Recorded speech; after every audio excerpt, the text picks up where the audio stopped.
Hey everyone, welcome back to Paranormal M. I hope you're having a calm night. Before we begin, turn on notifications if you'd like to catch the next video, and if you enjoyed tonight's stories, please give the video a like. Our first story is about someone who started noticing signs from their dad after he passed away. The things they experienced weren't loud or dramatic, but they were personal enough to really stay with them, especially because their siblings noticed some of them too. So wherever you are, get comfortable, and I hope you sleep well tonight.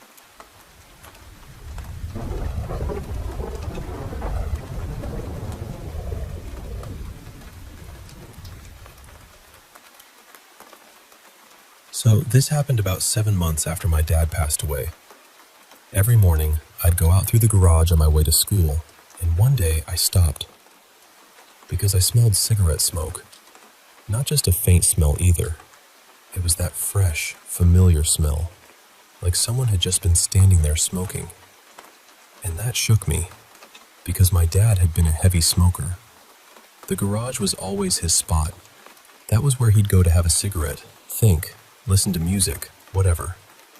So when I smelled it, it felt like walking straight into a memory. The first time it happened, I honestly froze. Then my sister noticed it too, which made it even stranger. There were 4 of us kids in the house at the time, all under 14, and I can promise you, none of us were sneaking cigarettes in the garage. And my mom absolutely hated smoking, so there was no way it was her. At the time, it scared me. Looking back now, though, it feels kind of comforting. Like maybe he was still close. Around that same time, my siblings and I were all in the house messing around, laughing, roughhousing like kids do. I was 14, my twin was the same age, my little sister was 12, and my brother was 10. Then, out of nowhere, all 4 of us heard a man clear his throat. And I mean, it sounded exactly like our dad. We all stopped at the same time. Nobody had to ask, "Did you hear that?" Because we could see it on each other's faces. We all heard it. And then we panicked and scattered.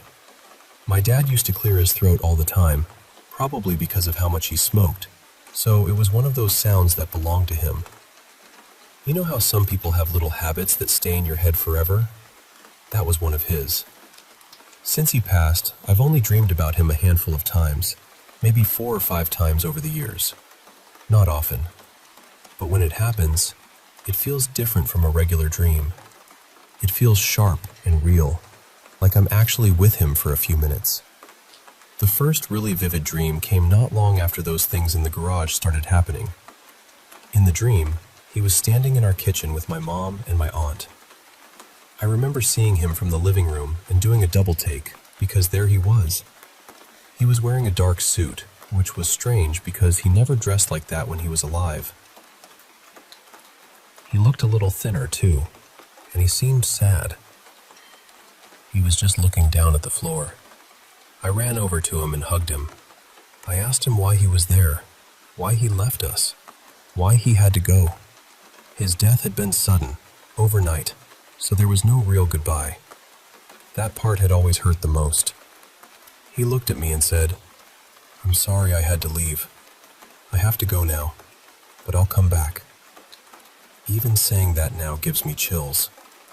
Then he walked out toward the garage with my mom, got into her old beat-up car, and they drove away. I remember running after them, crying and yelling, "Why did you leave?" And then they disappeared down the road into this warm orange sunset.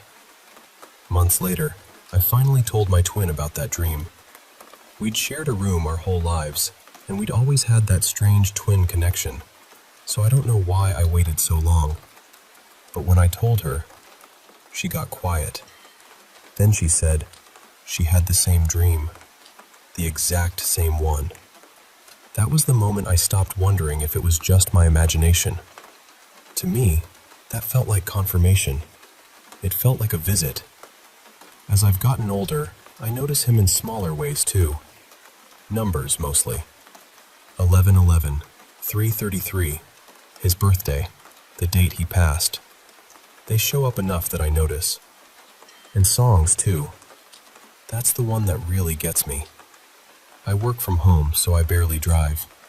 When I do, it's usually just a quick errand close by, maybe 5 or 10 minutes in the car. But so many times, I'll turn on the radio, and a song connected to him will be playing. Sometimes it's a song from his funeral. Sometimes it's one from a band he loved. Sometimes the lyrics line up so closely with what I'm going through that I just sit there and listen. Maybe it's coincidence. I know it could be. It doesn't happen every single time. But when it does, I take a second to say thank you. I acknowledge him. I let myself believe he's checking in. Earlier this year, I had my first psychic reading with someone I really trusted, and honestly, it gave me a lot of peace. A lot of what came through lined up with what I'd already felt for years. The message was basically that he hears me, he's proud, and he's still around in whatever way he can be. And I know that might sound simple, but it meant everything. Because I've always talked to him like he never really left. And maybe, in some way, he didn't.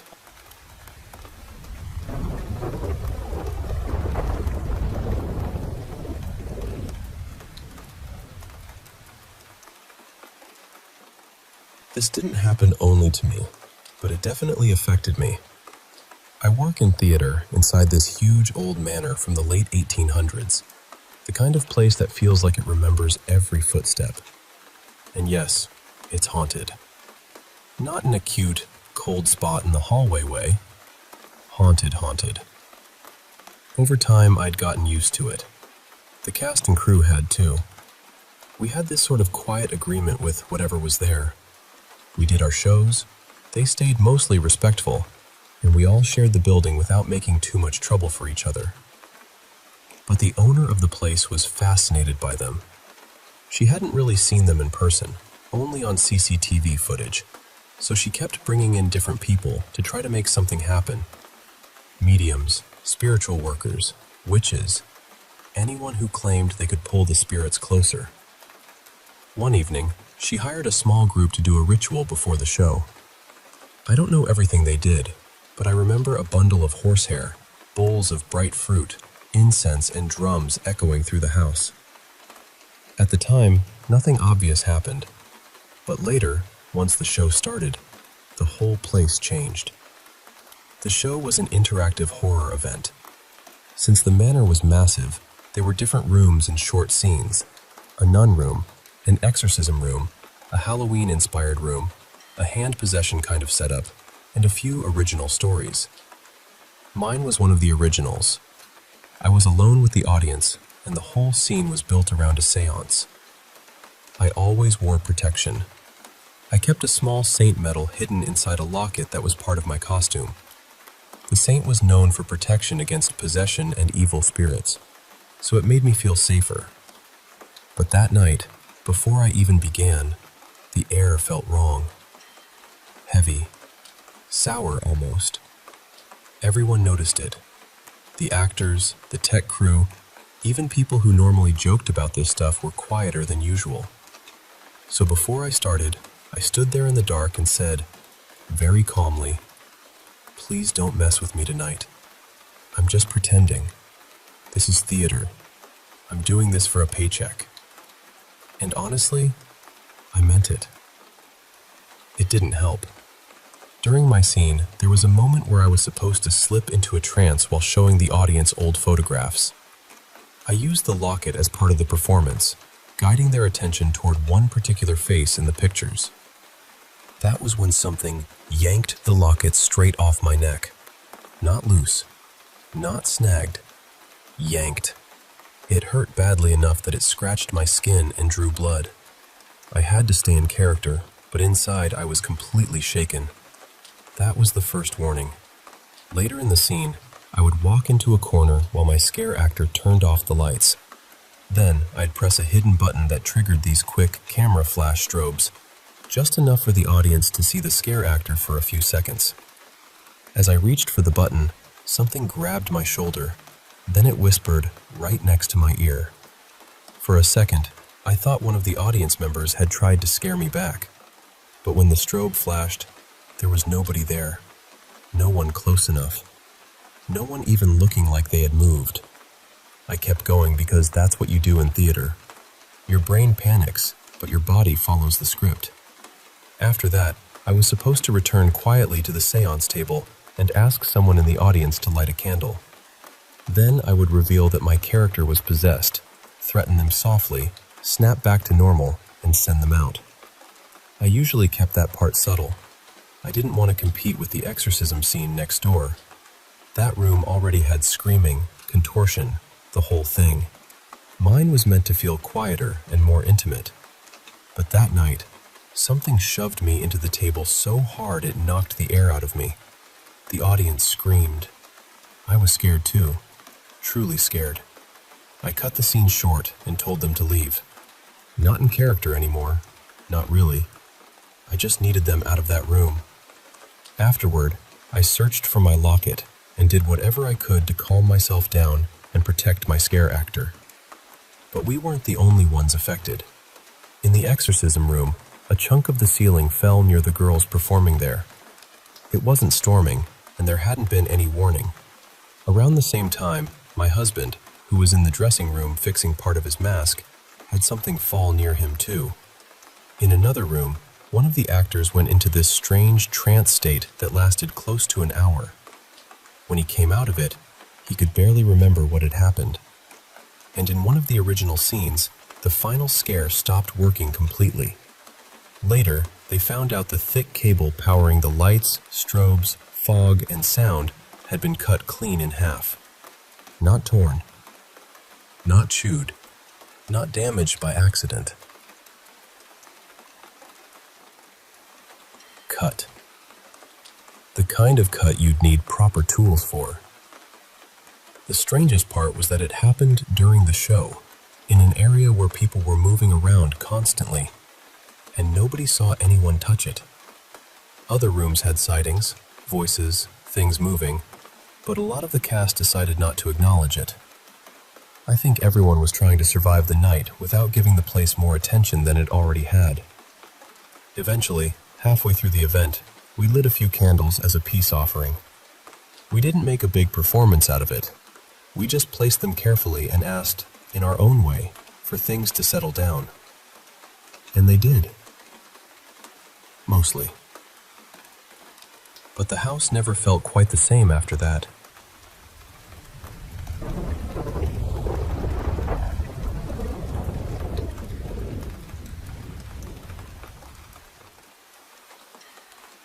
One night, Mira, her cousin Callie, and I decided to go out to Old Alton Bridge because we'd seen it on one of those ghost hunting shows. We were curious, honestly, not trying to be brave or dramatic. We just wanted to see if the place felt anything like it looked on TV. The first couple of times we went, nothing major happened. It was strange, though. The air had this heavy feeling to it, but not in a scary way. More like the woods were aware of us. Once we got past the bridge and into the trees, the temperature would dip so sharply that you could feel it on your skin. The third time, we went deeper into the woods than before. That's when things started to feel different. We found trees with upside-down crosses painted on them, along with symbols we didn't recognize. We took a bunch of pictures, and later, when we looked through them, several had these little orbs scattered everywhere. Most were pale gray or white, but one was bright blue. That one stood out because it kept showing up near the center of the photos, almost like it wanted to be seen. At some point, Mira suddenly said her arm was burning. We shined a flashlight on it, and there were 3 scratches running side by side across her skin. While we were staring at them, trying to figure out what could have caused it, she said she felt the same burning on her back. And I watched it happen. I'm telling you, we were standing still. Nobody was touching her. There were no branches scraping against her, but these scratches slowly appeared on her back, right in front of us. That happened a few more times, always in different places, always with no real explanation. The weirdest part is, we were shaken, but we weren't terrified. That sounds strange, I know, but there was still this oddly comforting feeling in the air, like something was trying to keep us calm. By then, it was getting close to 3 in the morning, and Callie and I both agreed it was time to leave. Mira didn't want to go. Her whole personality had shifted. She was normally bright, talkative, always laughing. But right then, she was quiet, cold, and almost bitter. She argued a little, then finally agreed to walk back with us. On the way out, near a bench by the entrance, we smelled rotten eggs. Sulfur. It hadn't been there when we came in, but we were too focused on leaving to really stop and think about it. When we got to the car, I let Mira drive so we could drop Callie off first. That ride was awful. Mira barely spoke. She drove way too fast, and I had to keep reminding her to slow down. She wouldn't answer us unless we said her name 3 or 4 times. It was so unlike her that the whole car felt tense and wrong. When we got to Callie's house, we smelled sulfur again. We checked around, thinking maybe there was food in the trash or something in the kitchen, but there was nothing that explained it. After that, we sat and talked about what had happened. At some point, Callie mentioned the protection prayer we had said before going into the woods. Mira just scoffed and said it was stupid. Then she said God wasn't real. That stopped me cold. Not because of the words alone, but because of the way she said them. It didn't sound like her. It was sharp, mocking, and completely different from how she had been before we went into those woods. That's when I knew something was not right. We left Callie's place, and I drove Mira back toward our house, but I didn't want to bring whatever this was inside. I started looking up what people say when they believe someone is dealing with some kind of demonic attachment or oppression. The phrase I kept finding was something like, "In the name of Jesus Christ, you are not welcome here. You need to leave now." So I started saying it. At first, I felt ridiculous.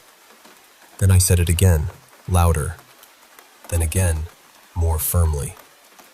Mira laughed at me. Not her normal laugh either. It was cruel and mocking. She kept saying God wasn't real and making fun of Jesus specifically. Then, and I know how strange this sounds, she burped. The smell that came out of her was horrible.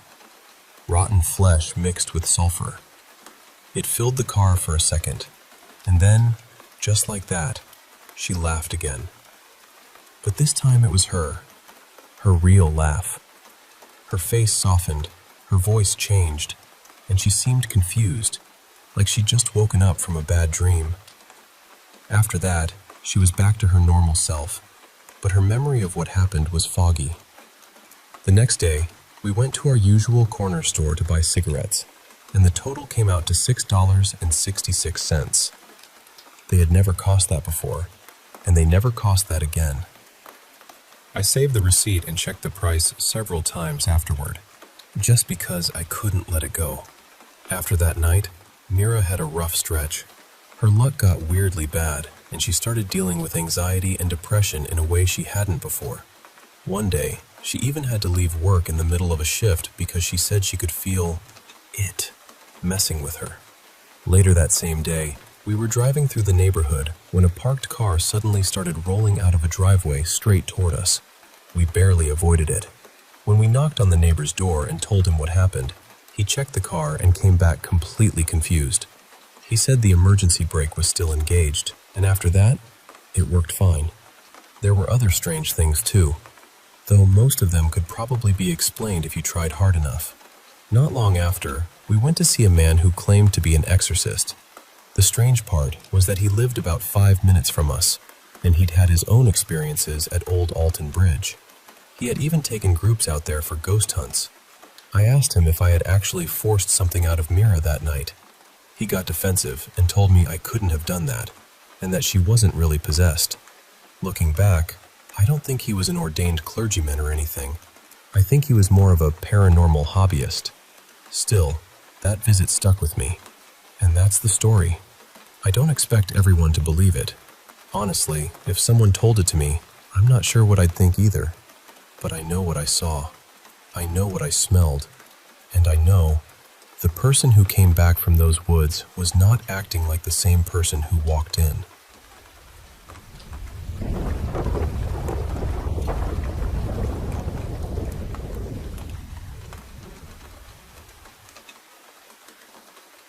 The one thing I can honestly say I believe in, without being able to explain it, is things disappearing and then coming back like nothing ever happened.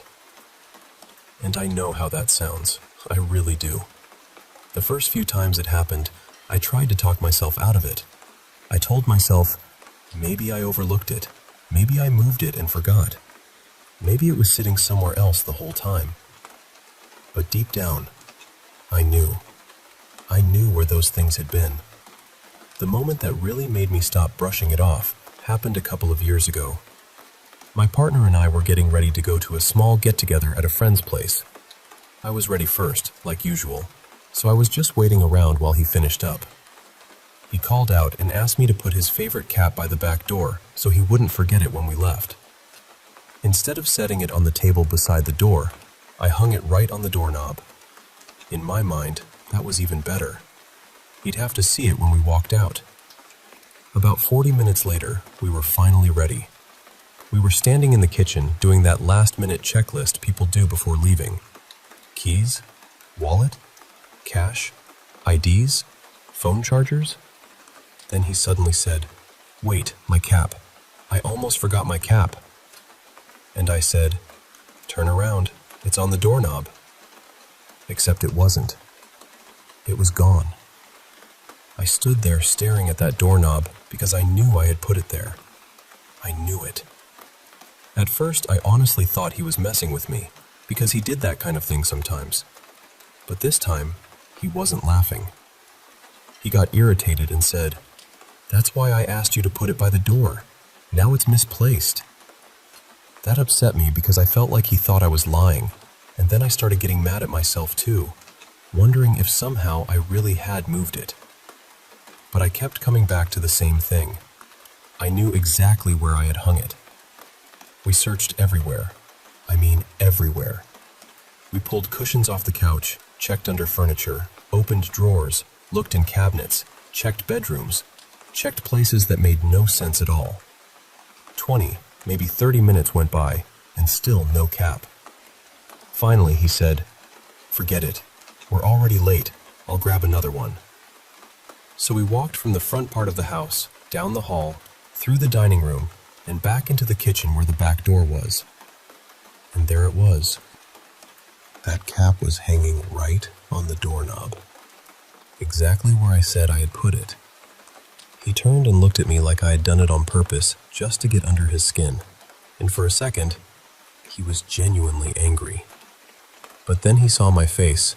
He saw how upset I was, how confused I was, and he realized I hadn't touched that thing. That was the first time something like that happened where another person was there to see it with me. And I think that's why it stuck so hard. For months afterward, honestly maybe years, I kept going over it in my mind. I tried to make it make sense. I thought through every possible explanation, even the ridiculous ones. But none of them worked. Eventually, I stopped trying to solve it. I still think about it sometimes, though.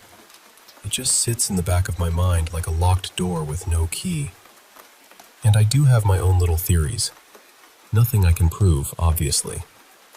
But sometimes I wonder if we're brushing up against different timelines without realizing it. Like maybe, for just a second, something shifts out of place and then slips right back.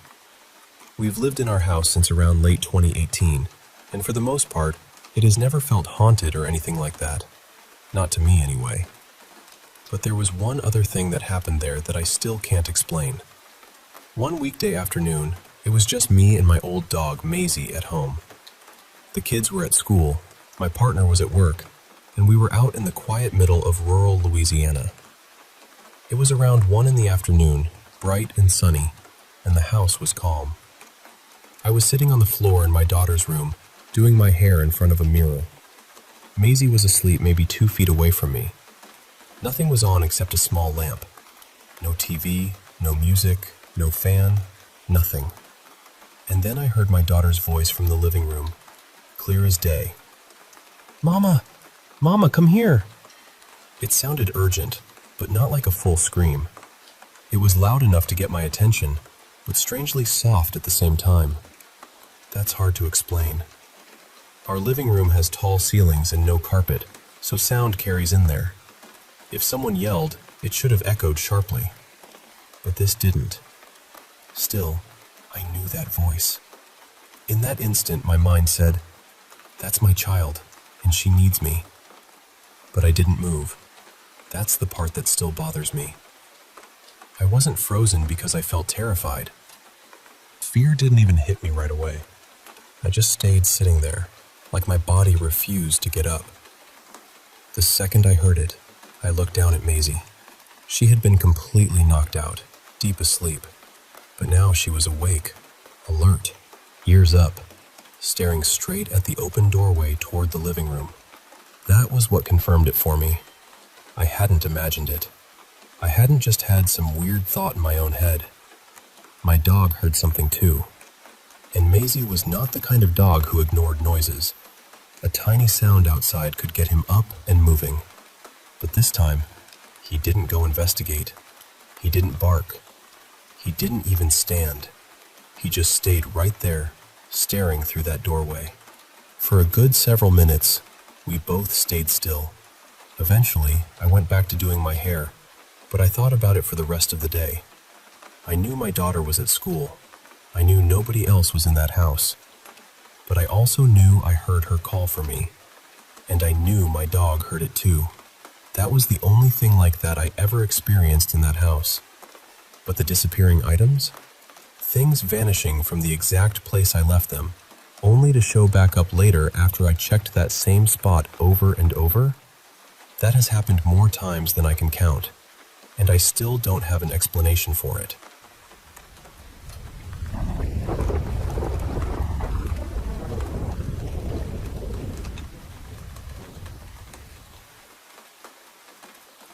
You know, I've had a few strange things happen in my life. Some of them felt paranormal, and others were more like little flashes of knowing. Moments where something inside me seemed to understand what was coming before it happened. I've had déjà vu plenty of times, but there were also moments that felt sharper than that. Once I was driving down a quiet road when this sudden feeling came over me. It was not a thought exactly. It was more like a warning. Slow down. There was nothing in the road. No cars, no people, no reason to brake. But I listened anyway and eased my foot off the gas. A few seconds later, a dog came running straight out into the street. I still think about that sometimes because if I had kept going at the same speed, I would have hit it. But the strangest period of my life was probably when I was in my late teens and living in an old house with my roommate, Mara. The place had a heavy feeling to it from the beginning, though at first I tried to tell myself I was just nervous. My first night there, I was alone. I had not moved my bed in yet, so I was sleeping on this old folding cot with a metal frame. It creaked and squealed every time I shifted even a little. I remember lying there, trying to fall asleep, absolutely freezing. No matter how tightly I wrapped myself up, I could not get warm. Then, I heard the porch door open. After that came footsteps, slow and heavy, moving into the kitchen. They sounded like a man's steps. That was what my mind decided right away. Whoever it was walked through the kitchen, then into the living room, and then came toward my bedroom. My bedroom door was open. The footsteps stopped right outside it. Not with a sharp stop either. It was this dragging, shuffling sound, like someone sliding their feet into place. And then there was nothing. Complete silence. I was lying there sweating, even though I had been freezing a minute before. My heart was pounding so hard I could feel it in my throat. I did not move because I knew that cot would make noise, and I did not want whoever was standing there to know I was awake. I just kept my breathing as quiet as I could. And then somehow, the next thing I knew, it was morning. Another night, Mara and I were both jolted awake by a terrible crashing sound from the kitchen. It sounded like cupboard doors were being slammed open and shut, and dishes were being thrown against the wall near my bedroom. Mara ran straight out of her room and climbed into bed with me. We just held on to each other while the noise kept going. Then suddenly, it stopped. Not faded out, just stopped. We stayed quiet for a long time after that. Eventually, I guess we fell asleep from sheer exhaustion. In the morning, we went into the kitchen expecting a disaster. Nothing was moved. Not one plate, not one cabinet door. Nothing broken. Nothing out of place. There was another morning when we were both getting ready for work. I was in my bathroom when I heard a little child's voice, clear as anything. I thought I heard a boy call out, "Mommy?" At first, I told myself it must have been Mara calling me from her bathroom. Her bathroom was right across from mine, on the other side of the wall. So I went to check on her, but she had not called me, and she had not heard the child. Later, we found out that the house had been moved to that property from somewhere else. Someone also told us it may have had a second floor at one time, even though it was only one story when we lived there. That made some of the noises even stranger. Mara told me more than once that she would hear and feel people coming into her room. She said it felt like they would pass through and go into her closet. Then she would hear footsteps, almost like someone climbing stairs. She always said she sensed 3 of them: a man, a woman, and a child. And honestly, I believed her, because we heard footsteps above us many times while we were sitting in the living room. Heavy little thuds, moving across a ceiling that should not have had anyone above it. One night, we had friends over who stayed much later than we wanted. We both had work the next day, and they were not taking the hint. Then, 2 loud bangs came from overhead. They left pretty quickly after that. The house had a way of helping with boundaries, I suppose. But one of the most unforgettable strange moments in my life had nothing to do with that house. It happened on July 3rd, 1980. I was on vacation visiting my brother Bennett and his girlfriend Jenna. We had gone to a nearby town to see The Shining, and afterward, we stopped to listen to a bluegrass band playing outside on the steps of the post office. Bennett knew someone in the band, so he and Jenna went off to dance while I stayed back and watched. I remember looking across the band from right to left, just taking in the scene. The instruments, the people, the warm summer evening, all of it. Then my eyes landed on one man. The second I saw him, this rush went through my whole body. It was powerful. Not romantic in the usual way, not like thinking someone was handsome. It was deeper and stranger than that. It felt like recognition, even though I had never seen him before in my life. I remember thinking, well, that was odd. I'll probably never see that man again. Then the band took a break, and I watched as Bennett and Jenna walked straight over to him. He was the person Bennett knew. His name was Eli. We were married the following September. I did not tell him about that feeling until many years later, and honestly, I do not think he ever fully believed me. But I know what I felt. Some things happen so quietly that they almost feel impossible to explain later. But when they happen to you, you remember. Your body remembers. Your heart does too.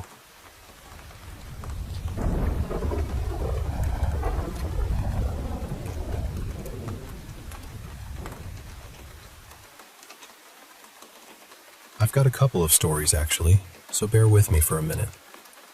Years ago, my ex-husband and I were living in this quiet little town in Germany. It was the kind of place where everyone knew a story about someone else's house, and ghost rumors seemed to drift around the town like fog. I didn't really know what to believe at first, but some of the stories were honestly pretty convincing. One night, our little girl was asleep in bed. She was only about a year old then. My ex and I were sitting in the living room when we both noticed this shadow move across the doorway. At first, we thought it was probably nothing. We kept the bathroom light on at the end of the hallway in case our daughter woke up during the night, so we figured maybe the bulb was flickering or casting a weird shape. We checked it. The light was fine. So we went back to the sofa, tried to brush it off, and then it happened again. A few minutes later, we heard music coming from the hallway. It was one of our daughter's toys, a little plastic keyboard that played songs when you pulled this stiff handle down. It wasn't easy to move either. You had to really tug it. We immediately thought she must have gotten out of bed somehow without us hearing her. So we rushed into the hallway and checked her room. She was fast asleep. That unsettled us, but we tried to be practical about it. Maybe the batteries were acting up. We had only changed them recently, but still, that was the most reasonable explanation we had. So we switched the toy off properly and went back into the living room. Then it started playing again. That was enough for us. We put the toy outside on the balcony, shut the door, and went straight to bed. Neither of us wanted to discuss it after that. A few years later, we had moved back to the UK. By then, it was just me and the kids in a rented house, and honestly, thank goodness it was rented. The main bedroom had this cupboard built into it, and inside the cupboard was a little staircase leading up into the loft. Every evening, around the same time, the cupboard door would open by itself. I kept telling myself it had to be a draft, even though the loft was fully converted and insulated. It made no sense, but I needed it to make sense, you know? Eventually, I started putting a box in front of the cupboard door so it couldn't open anymore. I also had a dog at the time, and she absolutely hated coming into my bedroom. She would stop at the doorway and refuse to go any farther. Looking back, that should have been the first warning sign. One afternoon, my sister was visiting. I went upstairs to use the bathroom, and while I was standing there, a brand new roll of toilet paper suddenly unraveled itself all over the floor, right in front of me. I froze for a second, then rolled it back up, trying to convince myself it had somehow slipped. But as I turned to leave, it happened again. The whole thing just emptied across the floor. I got this cold feeling through my chest and ran downstairs. A few days later, my sister was over again. We were all sitting downstairs when we heard a huge crash from upstairs. I went up to check, and the bathroom mirror was lying in the middle of the hallway floor, not leaning against the wall, not fallen straight down. It was in the hallway. There was nobody else in the house, and I still have no explanation for it. Then, a few months later, things got worse. My daughters started waking up in the night screaming. Not just crying, but screaming like they were terrified. They kept telling me they were scared, so I would bring them into my bed and try to calm them down. At first, I thought maybe they were having nightmares. Kids do that. I wanted it to be nightmares. But then one night, they both woke up crying and told me, "The lady hurt me." I asked them what lady they meant and how she had hurt them. My oldest, who was 4 at the time, said the lady pinched her arm and that it still hurt. My youngest, who was 3, said the lady looked angry. That made my stomach turn. I brought them into my bed again, and the next night, the same thing happened. After that, I stopped putting them in their own bedroom. One night, both girls were already sleeping in my room when they suddenly screamed for me. I ran in, and my youngest was crying so hard she could barely speak. She said, "The angry lady is back." I asked her where the lady was. She pointed toward the window and said she was hiding behind the curtain. She said the lady kept peeking out, and that she could see her feet underneath. I asked her what the lady looked like. She told me she had dark hair, an angry face, and strange black shoes with no socks. Then my oldest said she had seen her too. She said the lady didn't talk. She just watched them, and when they fell asleep, she pinched them. I felt completely sick. We moved out about a month later, and honestly, even now, Thinking about that house still gives me chills.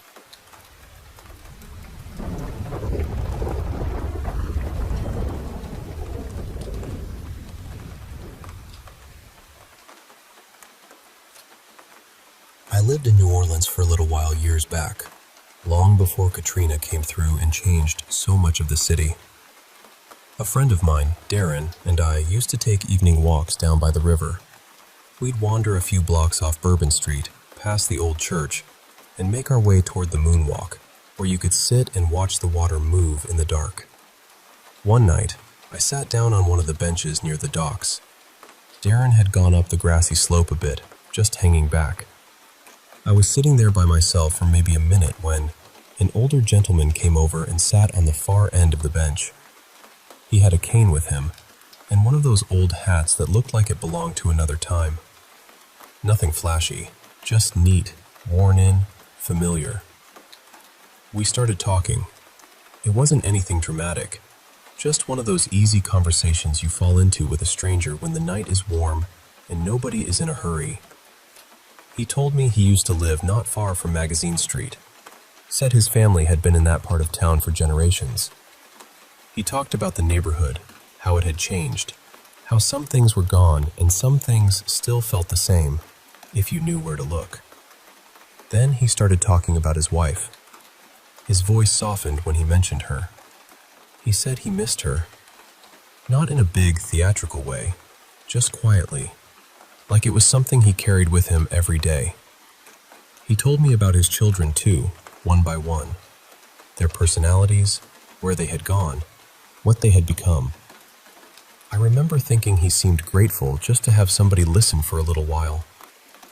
After a bit, I told him good night and walked back up the hill toward Darren.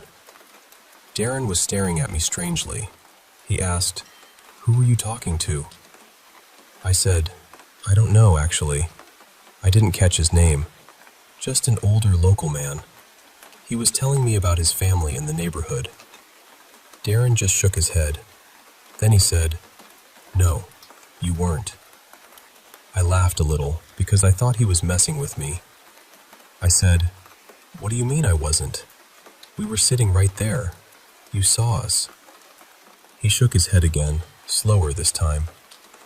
"No," he said, "you were talking." And then it landed. I looked back at the bench, then at him. "There wasn't anybody sitting next to me, was there?" Darren shook his head.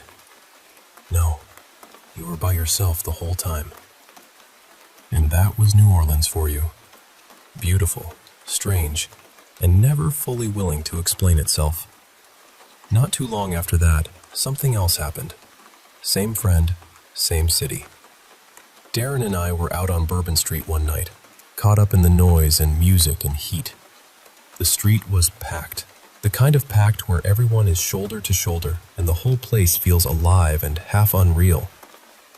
I looked up and noticed a woman standing on a balcony above us. She was beautiful, but in a very old-fashioned way. She wore a long white dress with buttons down the front, long sleeves, and a high collar. It looked like something from another century. I pointed her out to Darren and said, "Look at her. Maybe they're doing one of those historical tours or reenactments tonight. We should check that out." But she wasn't performing. She wasn't smiling. She wasn't waving. She wasn't calling down to anyone. She was just leaning on the railing, looking out over the street. Honestly, she looked sad. Darren looked up at her and said, "She has to be roasting in that dress." And he was right. New Orleans at night can still feel like the inside of a kettle. The air was thick, hot, and wet. We both glanced at each other and laughed. Then we looked back up. She was gone. Just gone. We had only looked away for half a second. There was no way she could have slipped back inside that quickly, not unless she had vanished through the wall. The whole balcony was empty. So we were standing there in the middle of Bourbon Street, trying to make sense of it, when Darren suddenly stopped talking. He froze. His eyes got wide and he said, very quietly, "Somebody is touching me." I told him, "We're in a crowd. People are bumping into everybody." But he shook his head. "No," he said. "Somebody has their hand on my back." I looked behind him. Nobody was there. Not close enough, anyway. He stood completely still and said, "Check. Please, check." I laughed because I thought nerves were getting the best of him, but I walked around behind him anyway. I looked at his back, waved my hand around behind him, and told him nobody was touching him. He asked, "You don't see anything?" I said, "Nothing." But then I felt it. The air right behind his lower back was cold. Not cool. Cold. Like the chill coming off a block of ice in a cooler. And that made no sense at all. Not in that heat. Not on Bourbon Street, with bodies everywhere and the air heavy enough to wear. I didn't know much about ghosts then. I still don't pretend to know much now. I didn't see a thing that night, but Darren felt something, and I felt that cold pocket of air right where he said the hand was. I've never forgotten it. New Orleans is a strange place. Some cities keep their history in books and museums. That city lets it walk beside you.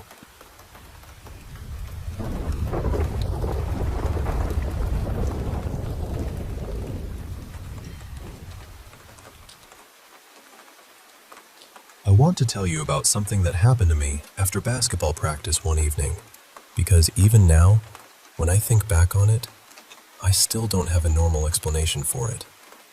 I was 17, and my dad was supposed to pick me up from school. Practice had ended, everybody else had gone home, and I waited around for him longer than I should have. At first, I kept thinking, he'll be here any minute. But after a while, it became pretty clear he wasn't coming. I didn't have a cell phone on me, and I didn't have money for the bus. My dad had a small restaurant in East Hollywood, over on Western, not too far from Paramount. My high school was in Burbank, so I figured I could walk there if I kept moving. It wasn't a short walk, but in my head I thought, just get there before it gets too dark. The quickest way meant cutting through Griffith Park. Now, Griffith Park is huge. People who aren't from Los Angeles don't always realize how big it really is. I had been going there since I was little, hiking with family, wandering trails, learning the roads and little cut-throughs. I felt like I knew that park better than most places in the city. But Griffith Park also has a strange feeling to it after dark. It has all those old stories around it. Ghost stories, weird sightings, creepy history. During the day, it feels open and familiar. At night, it turns into something else. By the time I reached the edge of the park, the sun was already dropping. I remember walking in from the Burbank side, and almost the moment I got inside the park, a car pulled over near me. There were 4 adults inside. One of them rolled down the window and asked if I needed a ride through the park. And listen, I was young, but I wasn't foolish. There was no way I was getting into that car. I told them I was okay and kept walking. They drove off, but after that, I was already on edge. Not panicking exactly, but definitely more aware of every sound around me. About 20 minutes later, the sun was gone. It got dark fast. Not city dark either. Park dark. The kind where the trees swallow up the light and every shadow looks like it has weight to it. I knew there were coyotes in the park, but coyotes didn't scare me much. I had seen them plenty of times before. What I was really thinking about was the mountain lion people used to talk about. The one that lived alone in the hills. That thought kept sitting in the back of my mind. Sometime around 8, maybe a little after, I was deep enough in the park that there weren't any cars passing. It was just me, the road, the dark, and a few deer moving quietly off in the distance. Then I heard footsteps. At first, they were faint. So faint I thought maybe I was just scaring myself. But then they got quicker. Louder. Like something was running, but not crashing through the brush. It sounded controlled, focused. I stopped and looked around. To one side, there was the golf course. To the other, the road curved off through the park. I turned in circles, trying to see what was coming, but there was nothing there. The sound kept getting closer. That was the moment my mind went straight to Mountain Lion. I stood there frozen, trying to figure out where it would come from, what I was supposed to do, whether I should yell or make myself look bigger or just run, even though I knew running was probably the worst idea. Then everything went quiet. I closed my eyes for just a second, almost like I was bracing myself. When I opened them, there was a dog standing beside me. A huge white dog with black spots. A Dalmatian, or at least something that looked like one. But it was enormous, bigger than any Dalmatian I had ever seen. It wasn't barking. It wasn't growling. It wasn't even looking at me. It was just standing there, facing forward, as if it had been waiting for me to notice it. I didn't know what else to do, so I started walking again, and the dog walked with me. Not ahead of me, not behind me, right beside me, keeping pace like it had decided I wasn't going through that park alone.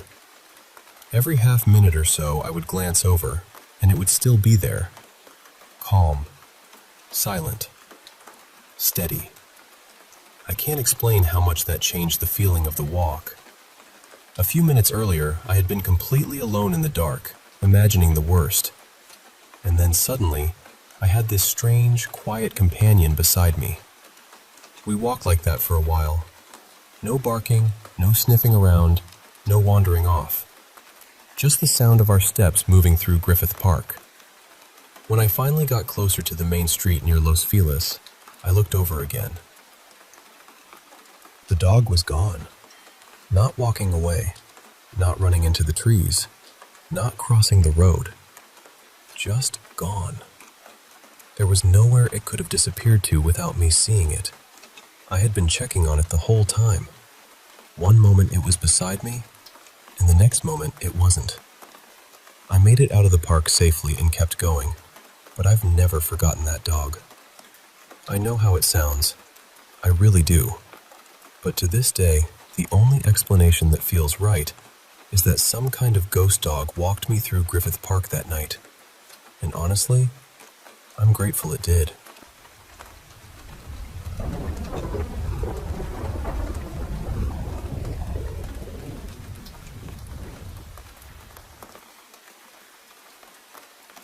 I've always believed there is more to the world than what we can see. But for a long time, it was just belief. I never had anything happen to me personally. That changed when I was in the army. At the time, we were living in these old condemned barracks. Each room was supposed to be for one soldier, but because there wasn't enough space, they had 2 of us in each room. So when you went to bed, you could literally see your roommate across the room in his bed. And those rooms never felt right. They were always cold. Not just regular cold either, but that kind of cold that makes you feel like something is standing behind you. Sometimes I'd be sitting there and suddenly turn my head for no reason, like my body noticed something before my mind did. One night, around 2 in the morning, I woke up in sleep paralysis. I couldn't move, couldn't talk, couldn't yell. I couldn't even really move my eyes. I was just stuck there, staring into the middle of the room. And that's when I saw it. There was this tall black figure standing there. It looked like it was wearing a hat, and its eyes were red, just glowing red in the dark.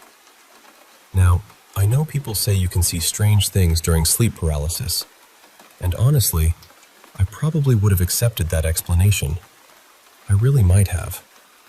But after about a minute, when I could finally move again, my roommate across the room whispered, "Hey, are you awake?" I said, "Yeah." Then he said, "Did you just see that black thing standing in the middle of the room disappear?" And I said, "Yeah, I saw it." That's what changed everything for me, because it wasn't just in my head. My roommate Mateo saw the same thing.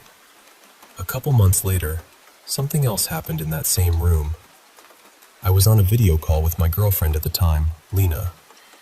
My desk was set up so that my closet was behind me, which meant she could see it on the camera. I told her I was going to the DFAC to grab food, and normally we would hang up. Then I'd call her back when I returned. But that day she said, "Just leave the call on." So I did.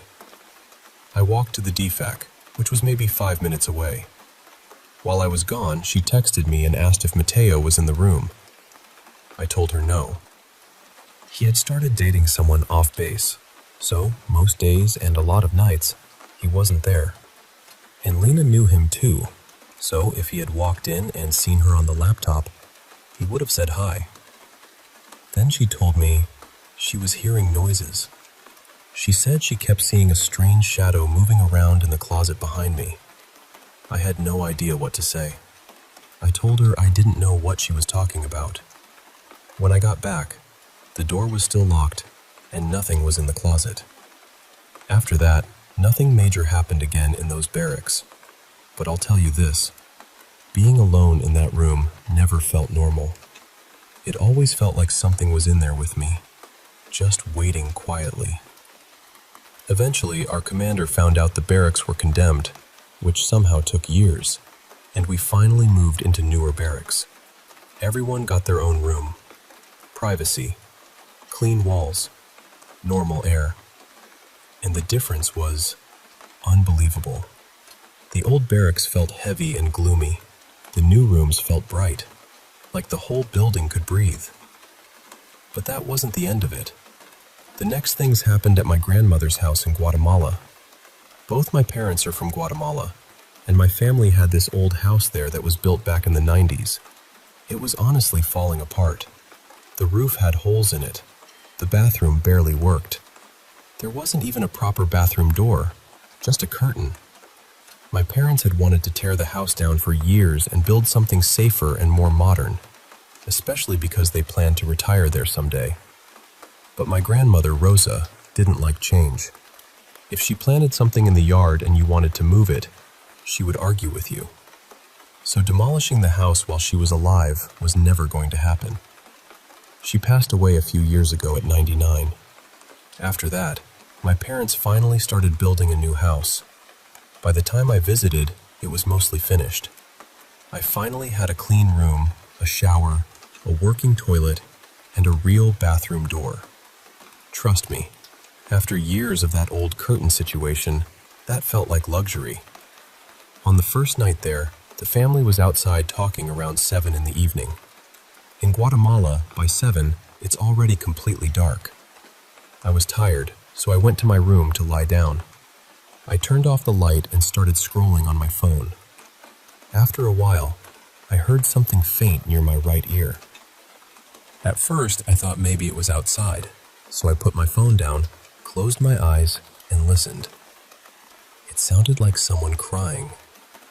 Not loud, more like soft whimpering. I stayed there with my eyes closed for a couple minutes, just listening. I wasn't scared at first. I was more curious than anything.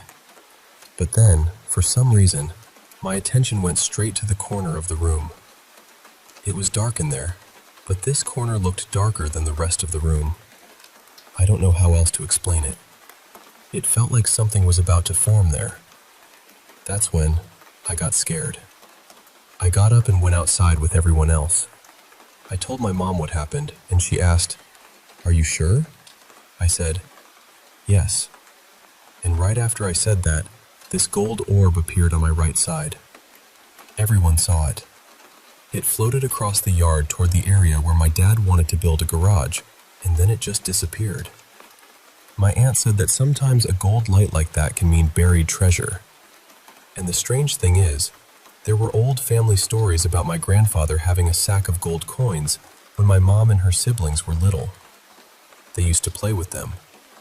But nobody knows what happened to the coins. The next night, nothing happened until exactly midnight. I was still awake, lying in bed, and this time I didn't hear crying. I heard children playing, laughing, running around, like they were somewhere nearby, but not close enough to see. I didn't even try to investigate. I just pulled the blanket up and forced myself to sleep. The next day, I told my mom, and she actually thought it sounded beautiful. I was thinking, beautiful? Please bless this house immediately. So they burned sage after that, and nothing else happened. There were strange things in the old house too, before it was torn down. At night, lights would shine through the holes in the aluminum roof, but it never made sense. The house sat up on a hill, and the street lamp was lower, almost eye level when you walked outside. There was no way for that light to shine down through the roof like that. But the scariest thing in that old house happened one morning, when I didn't even know I was alone. My grandmother got sick early, so my parents took her to the hospital and decided not to wake me.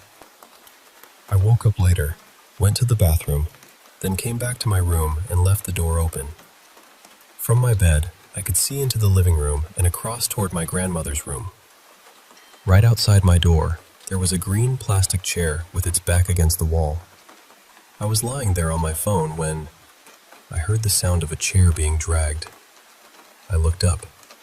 That green chair had moved a few inches away from the wall. I stared at it for maybe 30 seconds. Then it slowly moved forward again, making that same scraping sound against the floor. That was enough for me. I got dressed fast and waited outside until everyone came back. When I told my mom, she kind of brushed it off. My dad said I was making it up. But I know what I saw. I know what I heard. So yeah, I always believed in the supernatural. But after the shadow in the barracks, the crying in that room, the gold light in the yard, the children laughing at midnight, and that chair moving by itself, I didn't just believe anymore. I knew.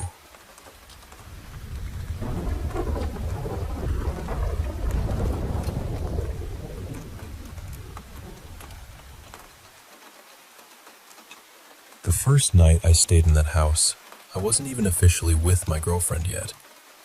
We were still in that strange little in-between stage, and since she lived there with 3 other girls, they set me up to sleep in the front lounge room.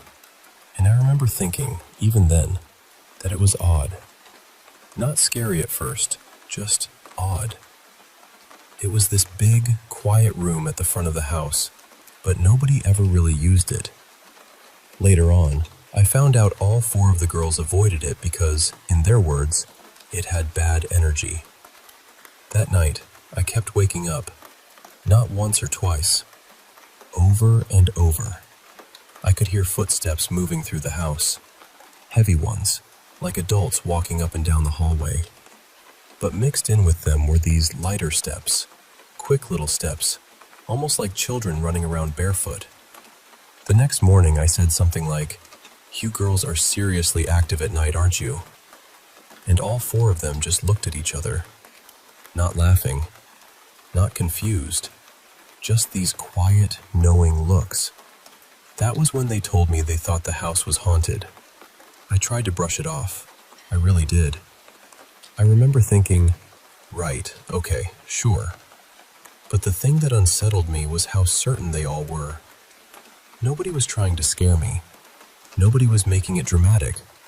They just said it like it was part of living there. After that, things kept happening. There would be loud stomping in the hallway when nobody was there. Sometimes it sounded like one person walking heavily, and then those smaller footsteps would follow behind. We'd hear banging on the walls. Proper banging, the kind that made you think the plaster was going to crack open.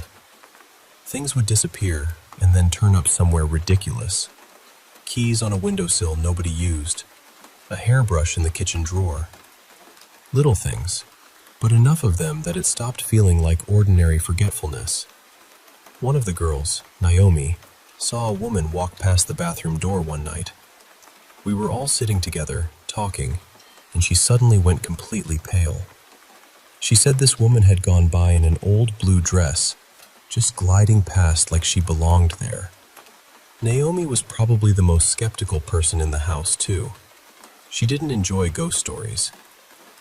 She didn't feed into any of it, so when she got scared, everyone got quiet. There were also these strange gusts of cold air. Not breezes, gusts. They would come out of nowhere even when every door and window was shut. One night, my girlfriend and I were in her room when one of the other girls came running in. Her name was Marin. She didn't knock. She just burst in, sat down on the end of the bed, wrapped her arms around herself, and stared at the floor. She looked terrified. We kept asking her what happened, but she wouldn't answer. She just sat there breathing hard, like she was trying not to fall apart. Eventually, she started saying, "It's fine, it's fine, it's fine." Then she got up and went back to her room. She never really explained it. The two girls who slept upstairs used to hear children giggling at night. The strange part was that they would hear it at the same time, from different rooms. They'd come down the next morning and compare stories, and it always matched too closely to ignore. But honestly, the strangest thing that ever happened there might not have been paranormal at all. One night, I was sitting in that front lounge room with Marin. It was just the two of us home. Everyone else was out. Suddenly, this black van came flying up the driveway. It was shiny, completely black, and covered in big aerials. It looked like something from a surveillance scene in a movie. It pulled straight onto the lawn and just stopped there. We both froze. I remember trying to understand what I was looking at. It was so out of place that my brain almost refused to accept it. Before I could even say anything, Marin stood up. This was the same girl who had refused to talk about whatever terrified her that night in our room. And she just started storming toward the front door, yelling, "I've had enough of this!" I ran after her. The moment whoever was in that van saw us at the door, they reversed out just as fast as they had arrived and sped away. We stood there afterward, completely baffled. Because what was that? Why would some strange black van be watching a house everyone already thought was haunted? None of it made sense at the time. It still barely makes sense, honestly. It was like two different kinds of weirdness had somehow crossed wires in the same place. That house was built in the 1800s. 2 stories, beautiful from the outside, really well kept. It even had these old gargoyle tiles up on the corners of the roof. It looked like the kind of place people would stop and admire from the street. But inside, it never felt still. It felt occupied. Not always in a dramatic way. Sometimes it was subtle, like the house was listening. Other times, it was loud and impossible to explain. Everyone moved out a few months later. I don't blame them. I've stayed in a lot of places since then, but that house is still the strangest place I've ever experienced. And the part that bothers me most is that I only know the things that happened while I was there. I'm sure there was more.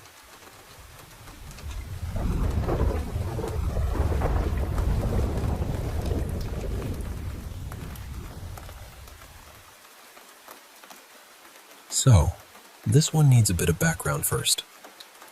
Back in October 2008, I moved to a new town for work. My boyfriend Adam and I figured it made no sense to collect the keys, drive nearly an hour back to the old flat, and then return first thing the next morning when the furniture was supposed to arrive. So we packed the mattress, some bedding, a kettle, a few essentials, and decided we'd spend our first night in the new place, even though it was completely empty. I had a horrible cold at the time, the kind where your head feels stuffed with cotton and your whole body just wants to shut down. After we brought in the few things we had with us, I told Adam I was going to lie down early. He said he'd stay up a bit longer and wipe down the kitchen cupboards.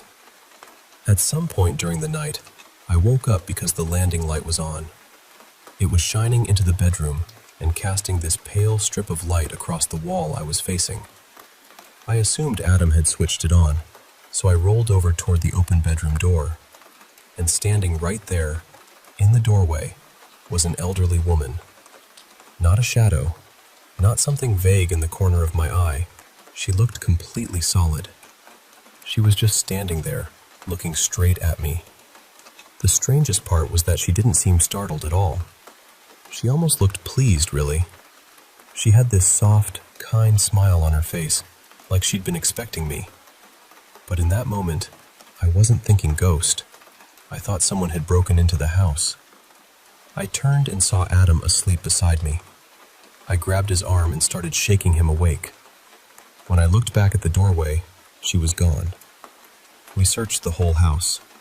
Every room, every cupboard, every door, every window. Everything was locked. Nobody was there. Afterward, I tried to explain it away. I had a fever. I'd been half asleep. I'd been having a strange dream right before I woke up. A waking dream seemed like the most sensible answer, so I forced myself to accept that and pushed it out of my mind.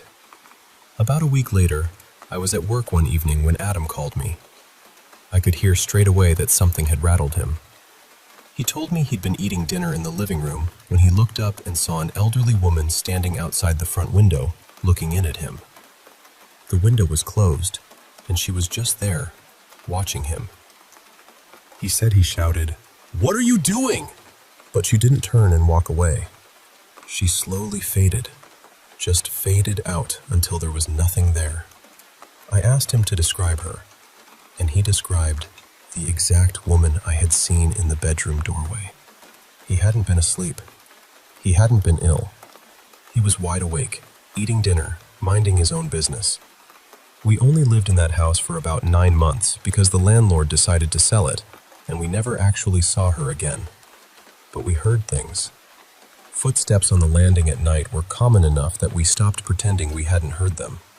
Little things would disappear and show up days later in places that made absolutely no sense. Once, the garage keys turned up in the fridge. At first, it really frightened me. I don't think I slept properly for weeks. But over time, I started to feel differently about it. Nothing bad ever happened there. There was no anger in the house, no heavy feeling, no sense that we were in danger. It almost felt like she was just checking in on us. I still can't explain it, but I know what I saw, and Adam saw her too. And honestly, after that house, I stopped being so sure that the world is only what we can explain.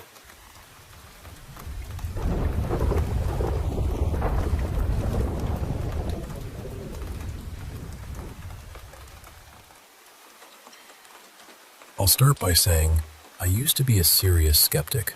I was always interested in strange things. The occult, unexplained stories, conspiracies, all of that. But I never fully believed any of it. I always kept one foot planted in logic. Even when something seemed impossible to explain, I would still think, there has to be some normal reason for this. That started changing after I got together with my wife. Since we've been together, we've had things happen that I honestly don't know how to explain. And the house we've been living in for the past several months has pushed me even further away from being a skeptic. There have been noises, odd feelings, and one time, we both heard a clear laugh when nobody else was in the room. But yesterday, something different happened. I was lying there with my eyes closed, and suddenly, I started seeing something. Not imagining it, not daydreaming, seeing it. It was like a film was playing inside the dark behind my eyelids. At first, it looked almost like a child's drawings on pale notebook paper. Everything was flat and rough, with blocky little figures and simple shapes. But what it showed was disturbing. It moved like a slideshow, jumping from one scene to another.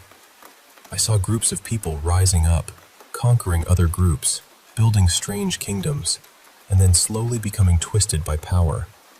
They would start out normal, almost peaceful, and then slide into these dark rituals and violent beliefs. Then another group would come along, overthrow them, celebrate, build their own society, and eventually fall into the same kind of madness. One scene stayed with me more than the others. There was a whole belief system centered around birth.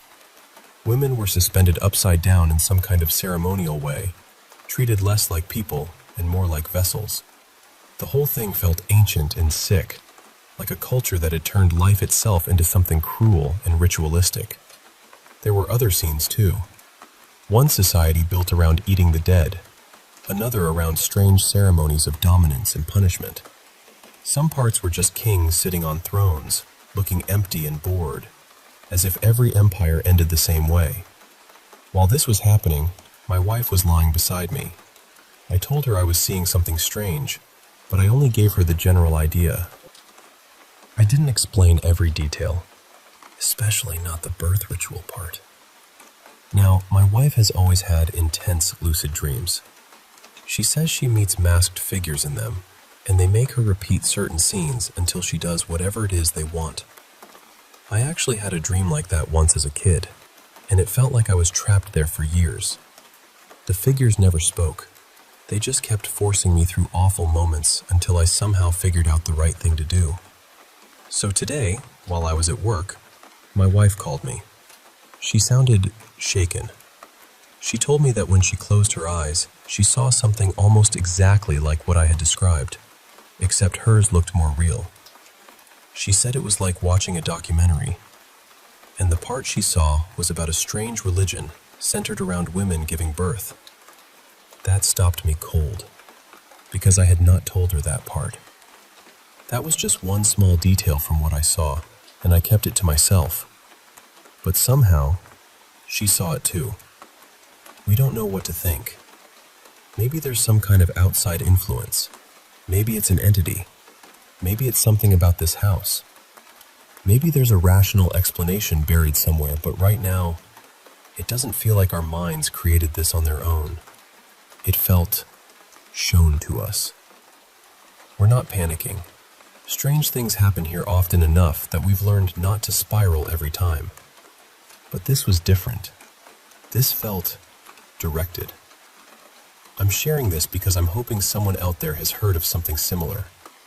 I've seen people talk about the veil thinning, about people becoming more sensitive to things they normally wouldn't pick up on. I don't know if I believe that, but after what happened, I'm not laughing it off either. I just want to know if anyone else has closed their eyes and seen something that didn't feel like it came from them.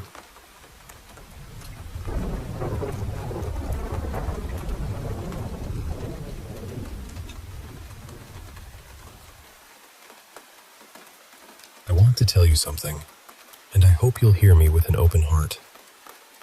This is about vampires. I know that sounds impossible to many people. I know some will laugh or say it's fear or imagination or sickness talking. But I'm speaking from what I have seen, what I have felt, and what my family has lived through for generations.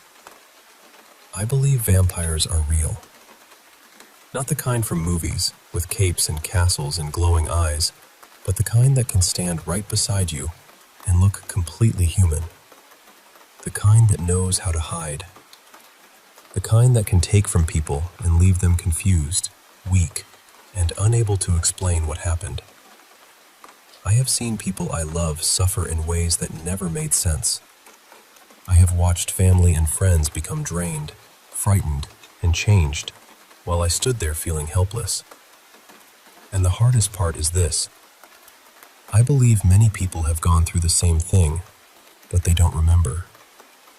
I believe these beings use spells, black magic, and other hidden methods to erase human memory, so their kind can keep surviving without being exposed. They don't only take blood. I believe they can enter people in other ways too. They can project themselves, influence human bodies, and push people toward terrible acts they never would have done on their own. Crimes, violence, cruelty, things that leave everyone asking, how could a person do that? I believe sometimes the answer is that the person was not fully themselves. My family, I feel, has been targeted for a very long time. There is a story about my great-grandfather. He was an ordinary man from our village, quiet and hard-working.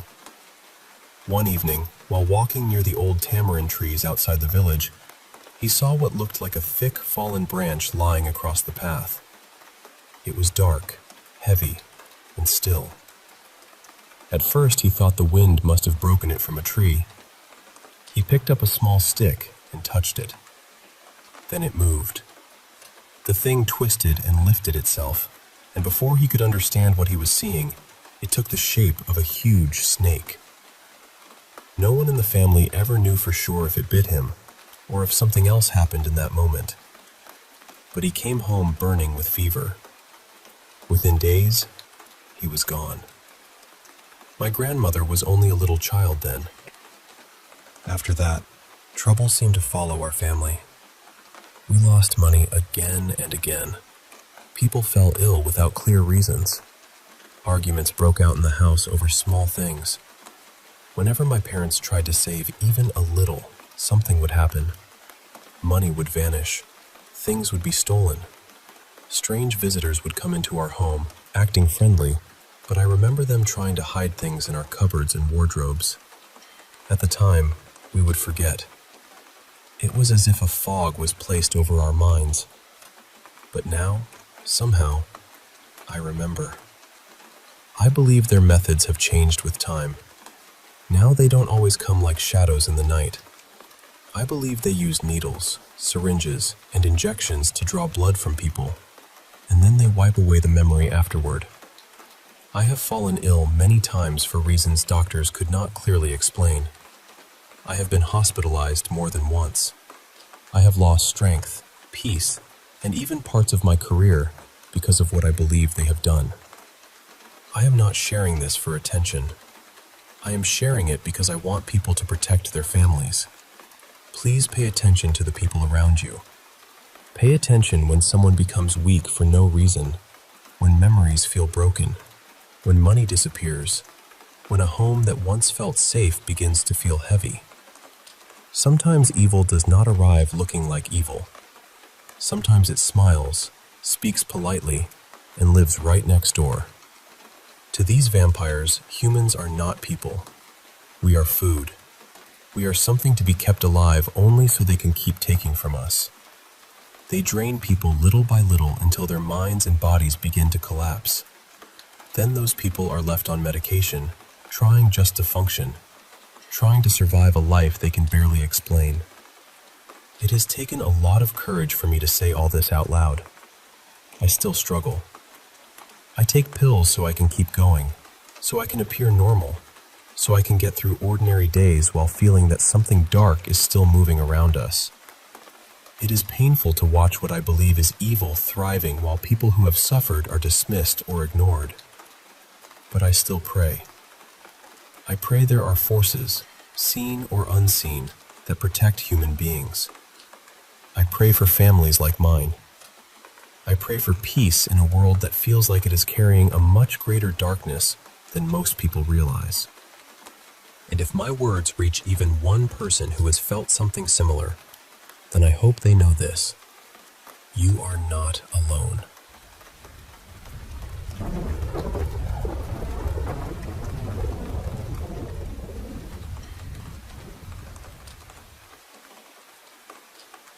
You know, sometimes I sit back and think about that night, and I can't help but feel this heavy weight of guilt settle in my chest. I remember sighing deeply, trying to choke back the remorse. It's all my fault, I admitted. I didn't want to drag you into all of this. She clung to my arm tightly, her sobs shaking her body, and it literally broke me inside to see her like that. We finally made our way to the yard, and the scene was almost surreal. Faces glowing with smiles, all dressed in white, like ghosts or maybe angels, each carrying baskets overflowing with flowers. There were ox-eye daisies, dandelions, even a handful of sunflowers. The colors were a mix of yellows and blues, creating a patchwork of warmth and calm.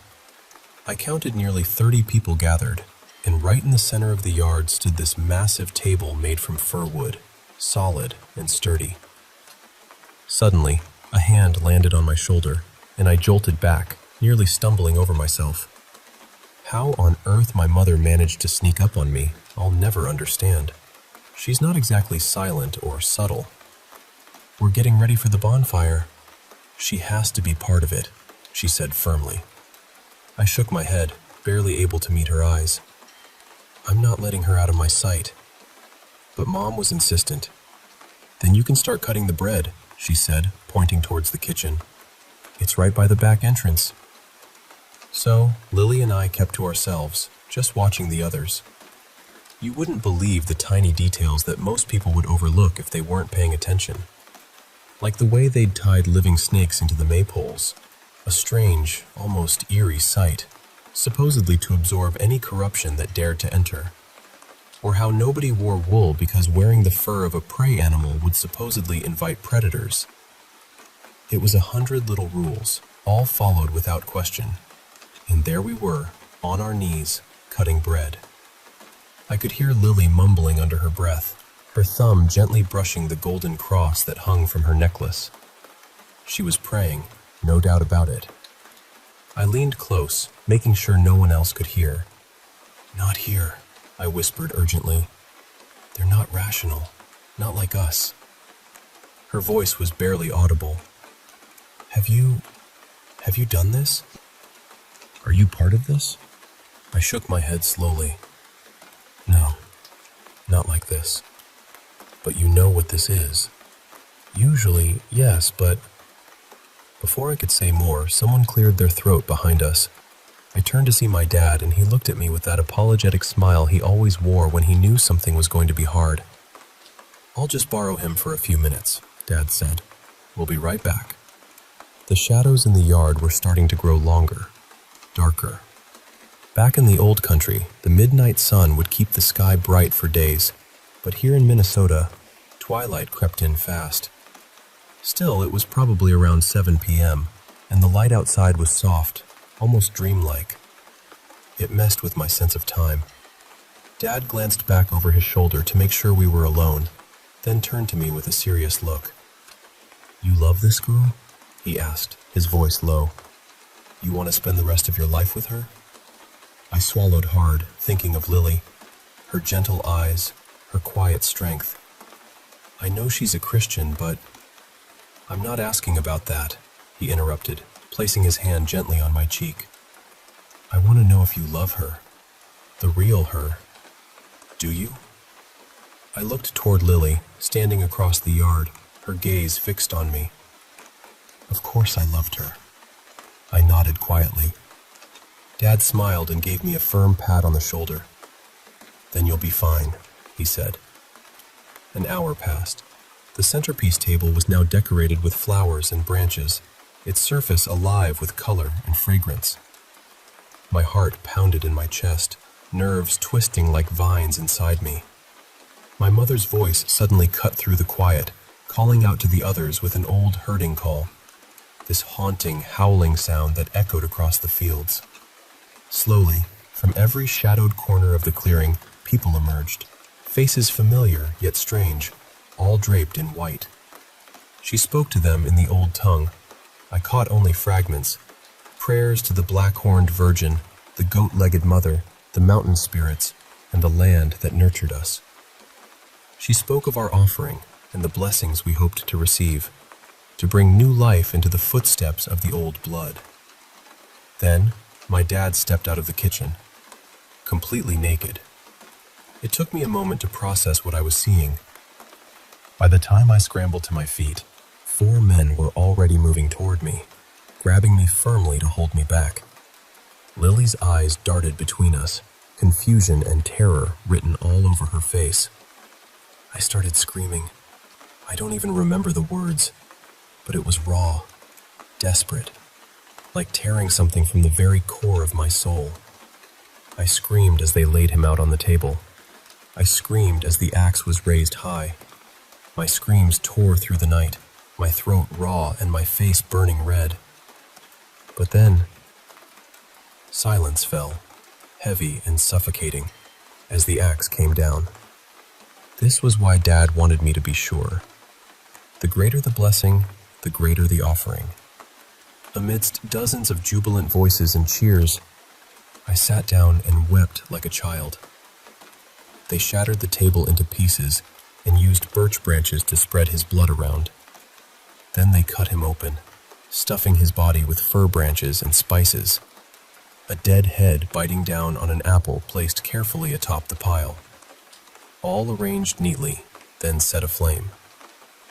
His empty eyes never met mine, no matter how many times I cried his name. We were pulled toward the fire. I remember sitting on my knees, leaning forward, watching the flames consume everything we had offered. The fire licked away at the body given freely. Someone pressed a bowl into my hands, bread and some kind of walnuts.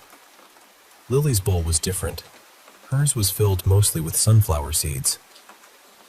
"Eat up," my mother said, her voice soft but commanding, "and you'll have my blessing." Lily just stared into the fire, flames reflecting in her wide, tear-filled eyes. She forgot to blink, lost in the flickering light. I curled up beside her, and we ate quietly together. It wasn't much, but it felt like the end of something. As we finished, the singing from the bonfire swelled, growing louder and more intense. I swear everyone seemed to grow taller, at least a head taller, and their eyes shone brighter than before. The sun still hadn't set, even though it was well past 10 p.m. The song shifted from a hymn to something wild and animalistic. They led us away from the others to a small hole dug into the earth, about 3 feet deep, just big enough for 2 people. Lily saw it and panicked, thinking it was a grave. I held her close, whispering softly. "It's not that," I promised. "It's not that." They stripped us of our clothes and laid us down side by side. Then they covered us with branches and leaves, my mother watching with a smile that sent chills down my spine. "You've been blessed," she said, "and in the morning, you'll be reborn." She looked different.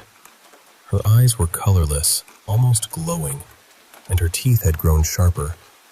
She seemed taller and younger, like some creature out of a dream or nightmare. "You may marry whoever you want, have many children, and come see me sometime," she said, her voice dripping with an eerie promise. All around us, the singing erupted into screams, raw, wild, and terrifying. 2 men were viciously attacking each other, their bodies bruised and bloodied. A woman slammed her head repeatedly against a rock. An older man was shoveling handfuls of dirt into his mouth, desperate and mad. They were losing themselves, consumed by the fire's madness. As they covered us with branch after branch, Lily and I lay still, hearts pounding, waiting for it all to end.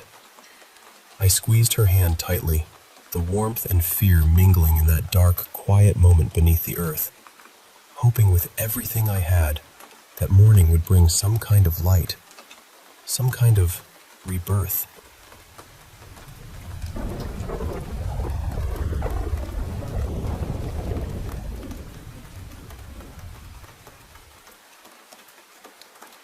You know, sometimes life throws moments at you that feel like the ground beneath you just disappears, and all you can do is hold on tight to the people you love. Let me tell you about one of those nights, a night that changed everything for me and Lily, or well, for Kviga, as I'm learning to call her now. It all started as the sun dipped below the horizon, and almost in an instant, the world around us was swallowed by darkness. Not just the usual nightfall, but a heavy, suffocating blackness that seemed to seep into our bones. The only sounds breaking the silence were these eerie, distant howls, madmen, or so it seemed, carrying through the trees like a warning. We didn't speak much. We just curled up close to each other, our bodies a small island of warmth in that vast, cold night. And we waited for the morning light to come back and bring some kind of hope. Somewhere in the depths of that long, restless night, exhaustion finally took hold, and we fell into a fitful sleep. I woke up suddenly, startled by the sharp, choking sound coming from Lily. My heart jumped. She was frantically clawing at her throat, panic written all over her face. I realized she was trying to get to her necklace, the one with the golden cross she always wore. She finally ripped it off, gasping deeply as if the weight had been infected off her chest. Relief washed over her features, but the fear lingered in the air between us. We pushed aside the tangled branches that had become our fragile shelter and blinked against the bright morning sun. It was a perfect summer day, the kind where birds sing sweet melodies and bees hum busily among tall, waving grass. But there we were, naked, covered in soot and grime, remnants of the nightmare clinging to our skin. The colonial buildings around us stood silent and stoic, as if untouched by the chaos. The only sign of the bonfire's fury was a large, blackened patch scorched into the yard's center.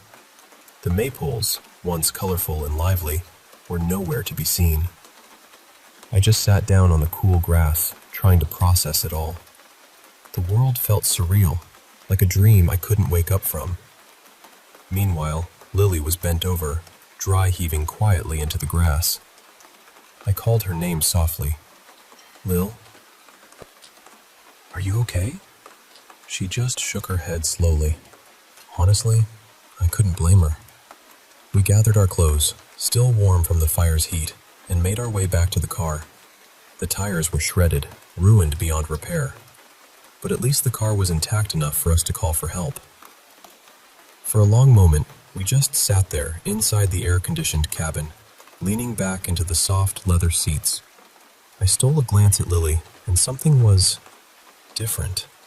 She looked paler, her skin almost translucent in the gentle light. Her hair, normally a soft chestnut, had darkened to a deep, almost black shade.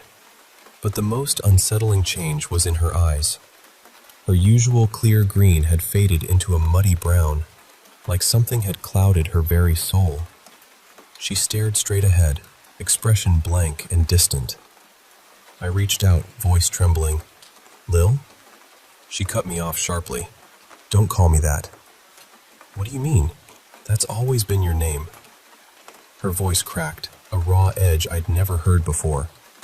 "That's not my name anymore," she burst out, eyes wild and unrecognizable. "She baptized me. I'm not Lily anymore." I felt a chill run down my spine. The woman beside me, the one I thought I knew inside out, was slipping away. Her quirks, the little things that made her her, were vanishing or twisting into something else. Even her warm, melodic voice had turned into a rasp that grated on my nerves. "She baptized me," she repeated, voice trembling with something between anger and fear. "I can feel it inside me, moving, rearranging everything. It's wrong. It's like my pieces are being pulled apart and put back together in a way I don't understand." I pulled her close, resting her head against my shoulder. Even as she cried, her sobs felt foreign, like echoes from another world. We called the police, and the day became a blur of waiting and talking and explaining. Our car was towed away, and we filled out endless reports. Lily showed them the pictures she'd taken that night, but the images didn't reveal much, just shadows and flickers of flames. Afterward, we finally got to shower and change into fresh clothes, but the weight of that night hung heavily over us. The rest of the day we spoke with strangers, officials, investigators, people trying to help, but barely exchanged words with each other.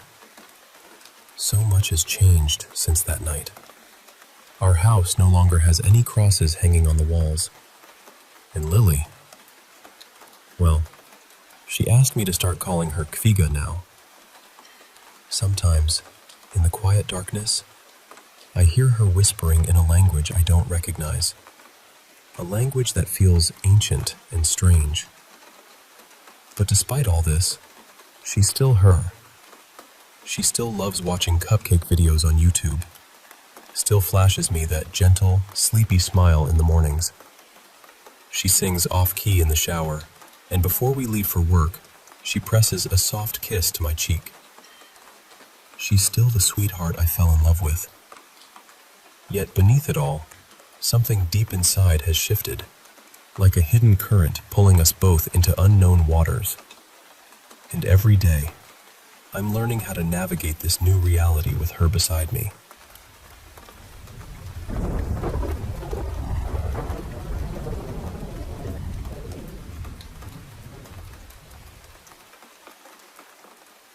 I want to tell you about something that happened near the end of 2019, when I was still in high school.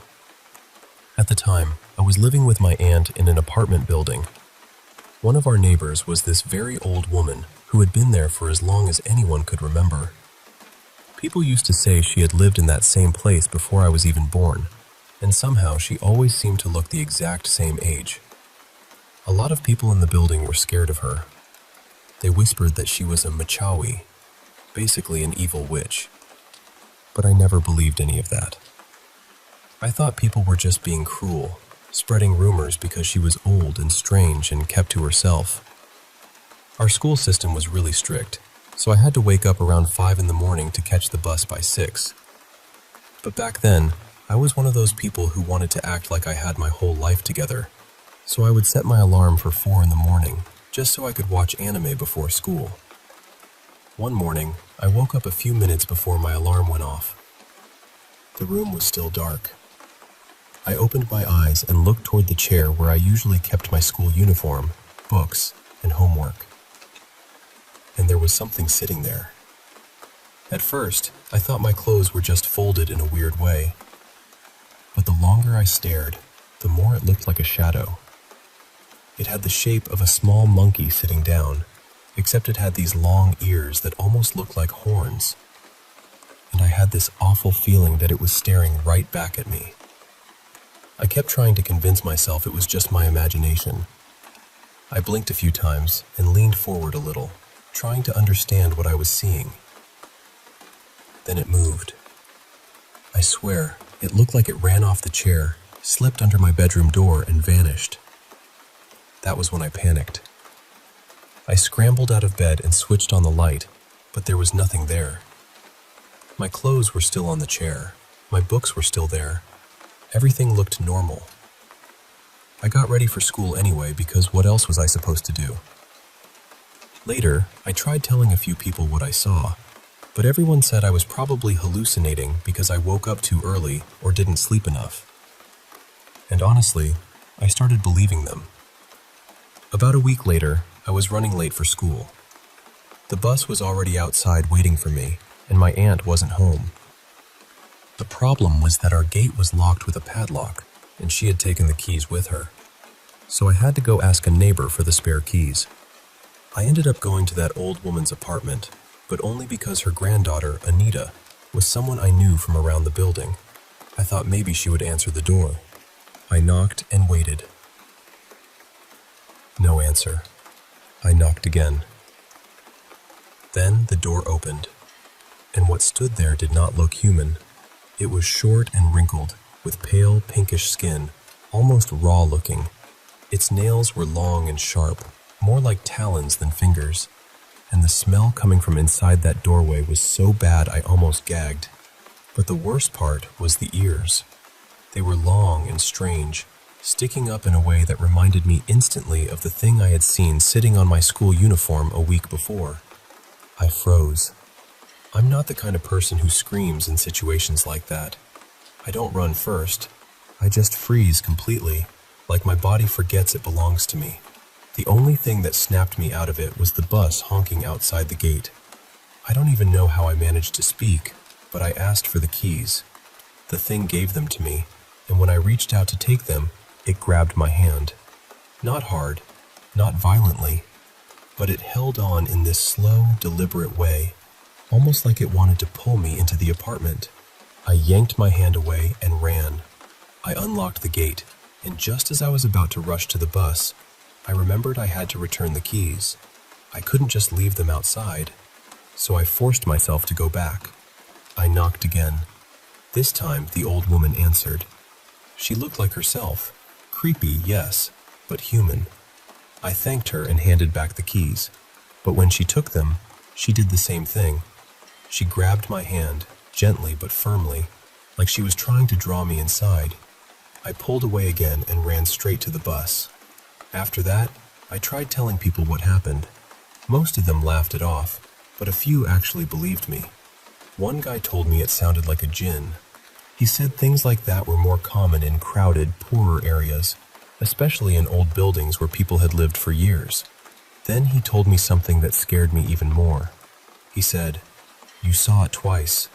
You need to leave that place or you might lose your mind." I tried convincing my aunt. I even told my mom, but they didn't take it seriously. They thought I was being dramatic or scaring myself. So I went back to the guy and asked him what I should do. He told me, "Pretend you never saw anything. Don't talk about it. Don't react. Just act like it doesn't exist." And honestly, I didn't have any better plan. So that's what I did. I tried to ignore it. I tried to forget the shape on the chair, the thing at the door, the way its hand felt on mine. I stopped sleeping with the lights off.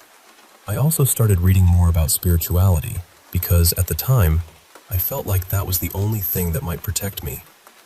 For a while, nothing happened. Then, maybe a month later, I was sitting in my room meditating. The lights were on. I was calm, or at least I thought I was. Then I felt a hand squeeze my leg. Not a breeze, not a muscle twitch. A hand. I don't remember much after that.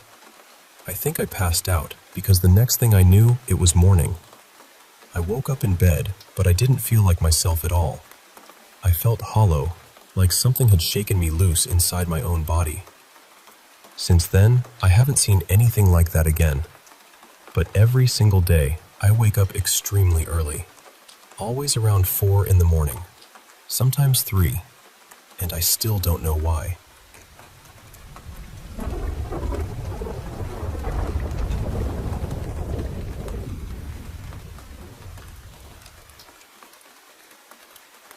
I was about 14 when this happened, and honestly, I was in one of the worst places I've ever been in my life.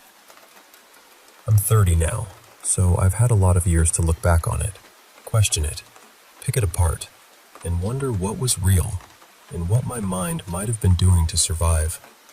Back then, my home life was awful. My mom was abusive, my dad wasn't really around, and there was just a lot of chaos I didn't know how to carry. I was using weed constantly, messing around with pills, barely sleeping, and I was deeply depressed. I had already tried to end my life more than once. I don't say that lightly.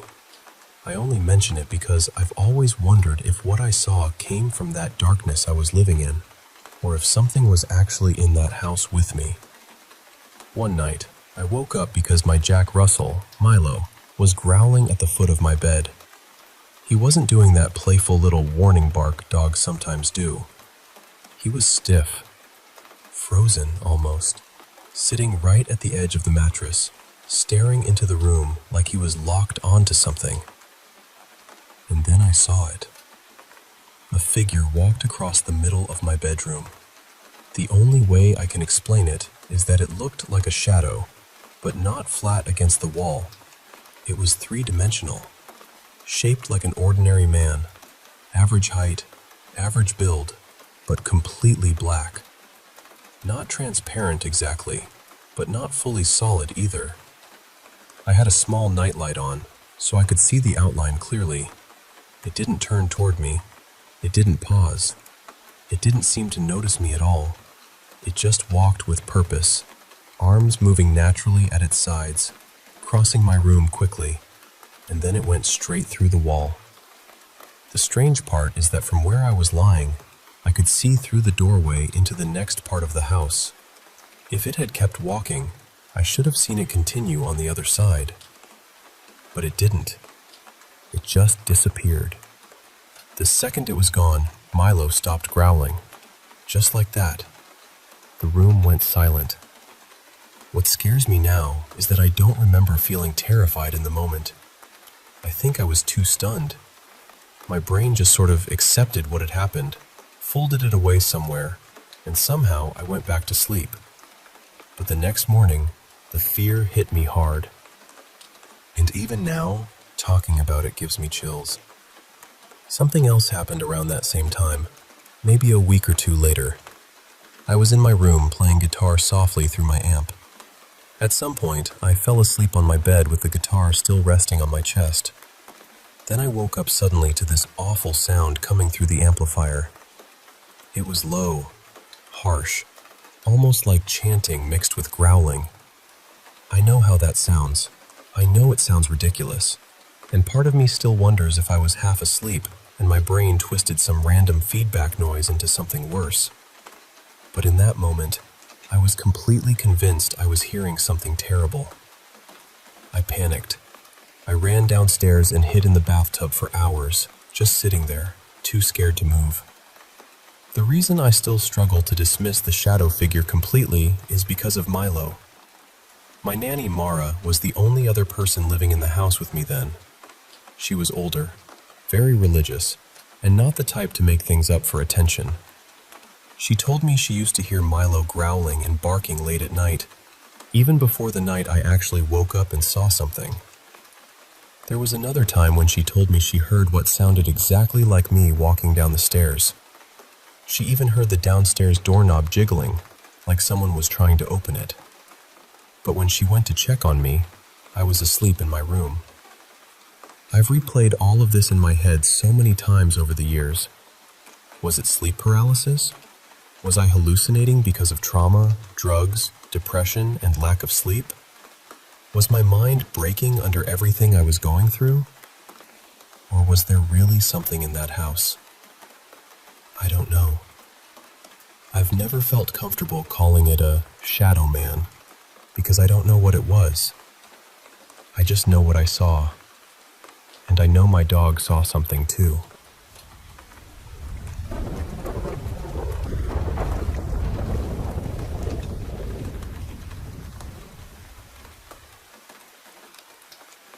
I grew up in a house that never really felt empty. And I know how that sounds. I know people hear haunted house and they imagine creaky floors or a weird draft or something you can explain away if you try hard enough. But that's not what I mean. I mean, there were moments in that house that felt so wrong, so direct, that even now, years later, I still don't know where to put them in my mind.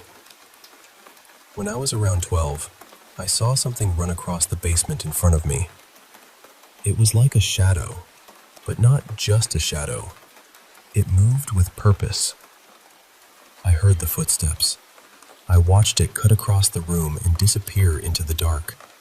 And there was no part of me that thought, maybe my eyes are playing tricks on me. It was too solid, too fast, too real. There was a girl named Mira who stayed down in that basement for a while, and one morning she woke up with scratches across her back. Nobody could explain it. And the strangest part is, that wasn't the only house where things happened. I grew up in New Jersey, and somehow I ended up living in more than one place that felt haunted. I've joked before that maybe something followed me, but honestly, I don't know if I believe that. I've gotten rid of anything I thought could even possibly carry bad energy. I've thrown things away, given things away, cleared out anything that made me uneasy. But even as an adult, things still happen sometimes. Shadowy figures, objects falling or flying off shelves, light bulbs loosening on their own. Small things, I guess, compared to what I saw as a kid.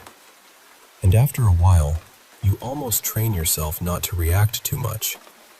You just breathe, tell yourself to keep going, and try to live your life.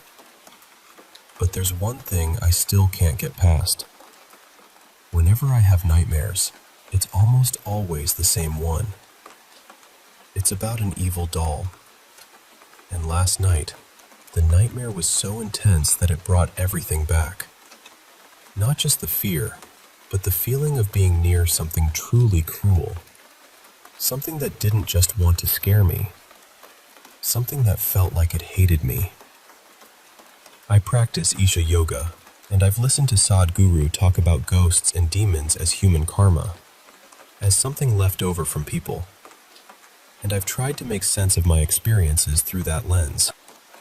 I've wondered if dolls aren't really vessels for demons, but maybe idols for something created with a negative purpose. Or maybe a human spirit trapped through some ritual. I don't know. I've tried to find a framework that makes it all feel less impossible. But the dolls I encountered as a child did not feel human. That's the part I can't shake. Whatever was attached to them, whatever moved through them or around them, it didn't feel like a person who had died. It didn't feel confused or wounded or unfinished. It felt ancient in a way I can't explain. Cold, intelligent, deliberately evil. And I know some people will just say, they were demons. But even that doesn't feel like enough of an answer for me. I'm not saying it's wrong. I'm saying the word doesn't hold the weight of what I experienced. I've tried to do everything right. I keep crucifixes around. I listen to Christian music when I feel watched at night, and honestly, it helps. I go to church.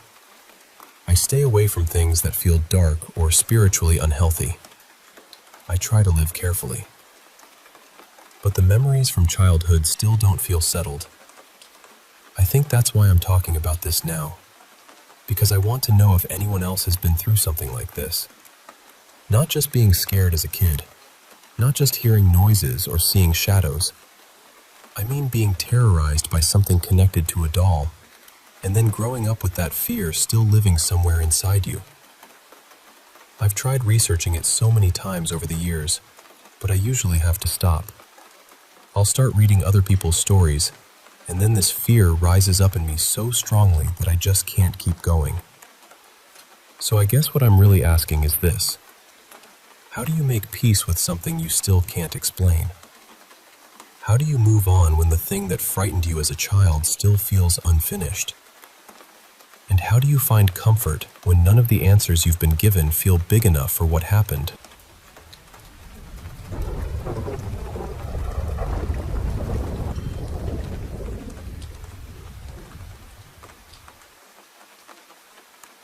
You know, if I had come across a story like this online, I probably would have brushed it off as just another strange creepypasta. And no, I haven't seen flying drones or monsters in real life. I live in Russia, and my daily life is mostly ordinary. But there's something from my childhood that has stayed with me in a way I still can't fully explain. When I was in first grade, I had this dream about my school. Except it wasn't really my school anymore. In the dream, I went behind the basement door, and instead of finding pipes, dust, or storage rooms, there was this endless white space. Everything was made of glossy tiles and pale porcelain, almost painfully clean. The air felt cold and artificial, and strange beams of light moved through the hall like lasers. Then a voice came from somewhere above us. It was robotic, calm, and strangely persuasive. It told us children that we were going to take part in some kind of test. Not exactly a game, but it spoke in a way that made it sound exciting, important, almost worth obeying. And honestly, in the dream, I believed it. The test took place over a huge abyss. We had to jump across narrow platforms, columns, and ledges, while freezing air moved around us. Everything felt precise, cruel, and completely indifferent. At one point, around the 11th stage, a boy fell. We begged the voice to help him, but it only said, very coldly, "Negative, the subject is not certified." After that, a floating sphere appeared. It had a red eye in the center, and it began firing at the children. I remember the panic, the heat, the snow, and then falling into the abyss myself. When I woke up, I had actually fallen out of bed onto the floor of my apartment. A couple of years later, a new boy joined my class. His name was Vitya. We were talking casually one day, and somehow the subject of strange dreams came up. That's when he told me something that made me go quiet. He had seen the same place. The White Hall, the tests, the columns, the voice. But his dream didn't end like mine. He didn't fall. He reached the end. He passed every level, dodged every danger, and made it to the finish. But there was no celebration, no rescue, no explanation. The voice simply told him, "Certification complete. Result, excellent." And then he was alone, just completely alone in that endless white place, with cold silence around him and a storm moving closer in the distance. he wasn't saved.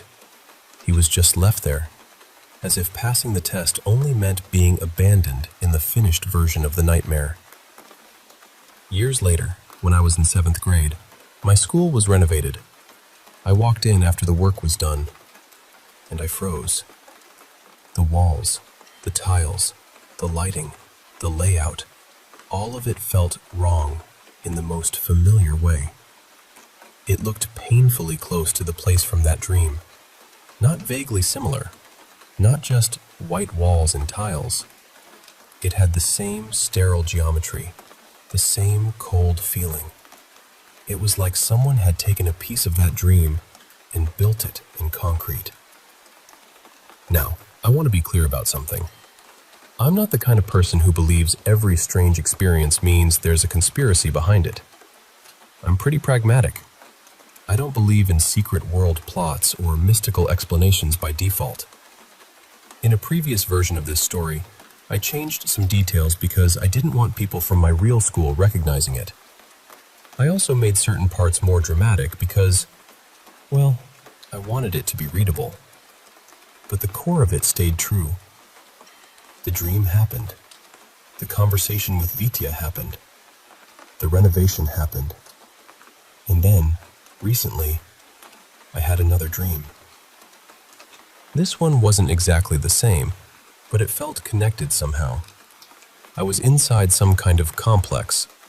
It looked unfinished, almost like a facility still under construction. Robots were moving through the place, carrying things from one area to another. I remember hiding from them, because in the dream I knew that if they found me, something bad would happen. I don't know what exactly. I just knew it wouldn't be good. There were strange markings on the walls in a language I couldn't understand.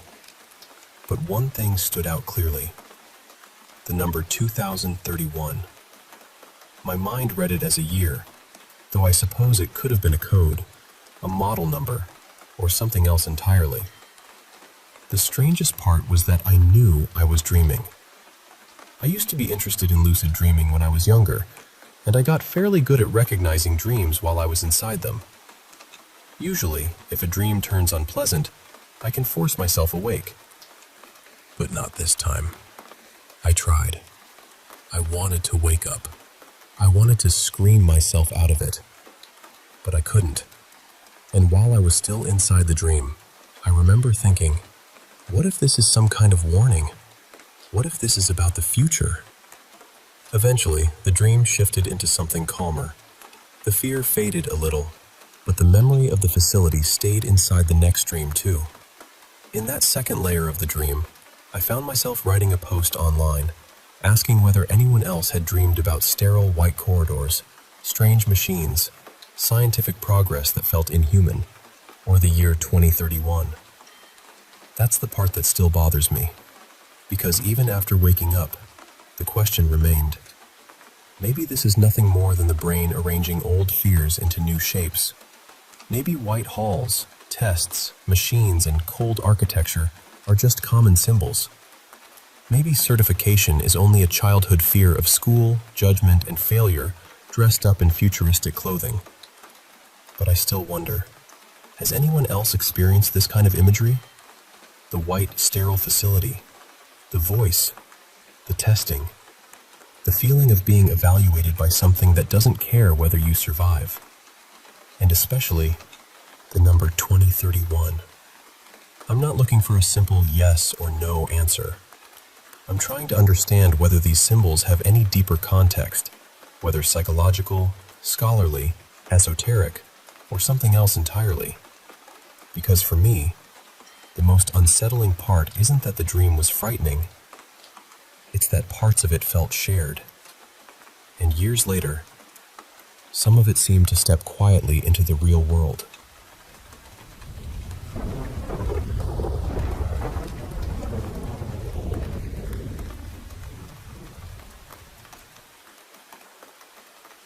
I want to tell you about something that's been bothering me, because I honestly don't know how to explain it anymore.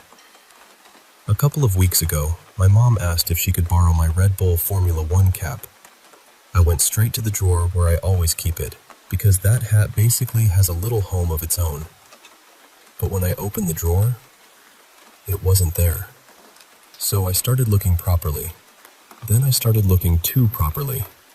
I searched that drawer again, checked the room, checked around the house, went back to the drawer, moved things around, lifted things up, the whole routine. Nothing. The last time I remembered having it was the day before, when I'd worn it on my walk to the gym. So eventually I told my mom, "I'm sorry, I can't find it. I must have put it down somewhere while I was out." I was actually pretty gutted because I really liked that cap. I even started looking online for a replacement that same day. Then, about 5 days later, I opened the exact same drawer to put something away, and there it was. Just sitting there, right where it should have been all along. I told my mom, and she just said, "That's strange. Maybe you missed it." But I know I didn't. I really, really know I didn't. Still, I tried to let it go. I told myself maybe I was rushing, maybe I was stressed, maybe my eyes somehow slid right over it. Even though, honestly, the cap is not exactly a tiny button hiding in a carpet. It sits on top of things in that drawer. It should have been obvious. Then, about a week later, something else happened. I had my hairbrush on my desk in the studio room. It's a small room converted from the old garage, and there's barely anything in there except my desk, my chair, and my work things.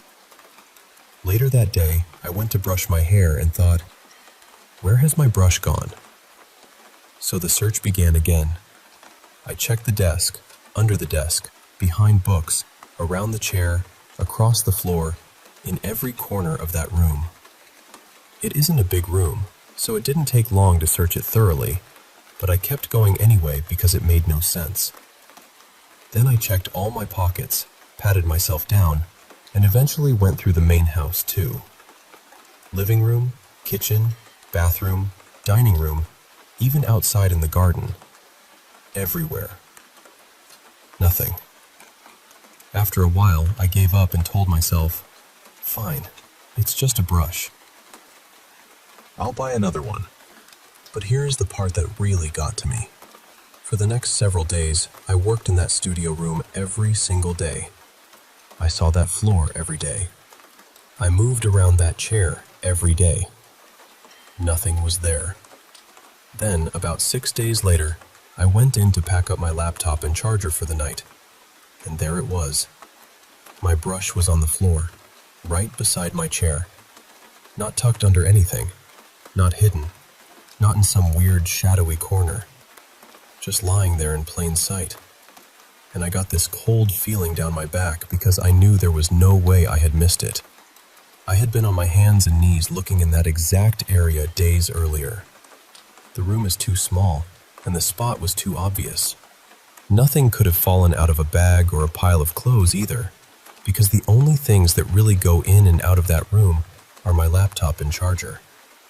That was the moment I stopped feeling silly about it and started thinking, is something actually messing with me? Because now that I think about it, this has happened before. Other things have disappeared in ways I forced myself to explain. I've even convinced myself something must have accidentally gone down the toilet, even though deep down I knew it probably would have gotten stuck.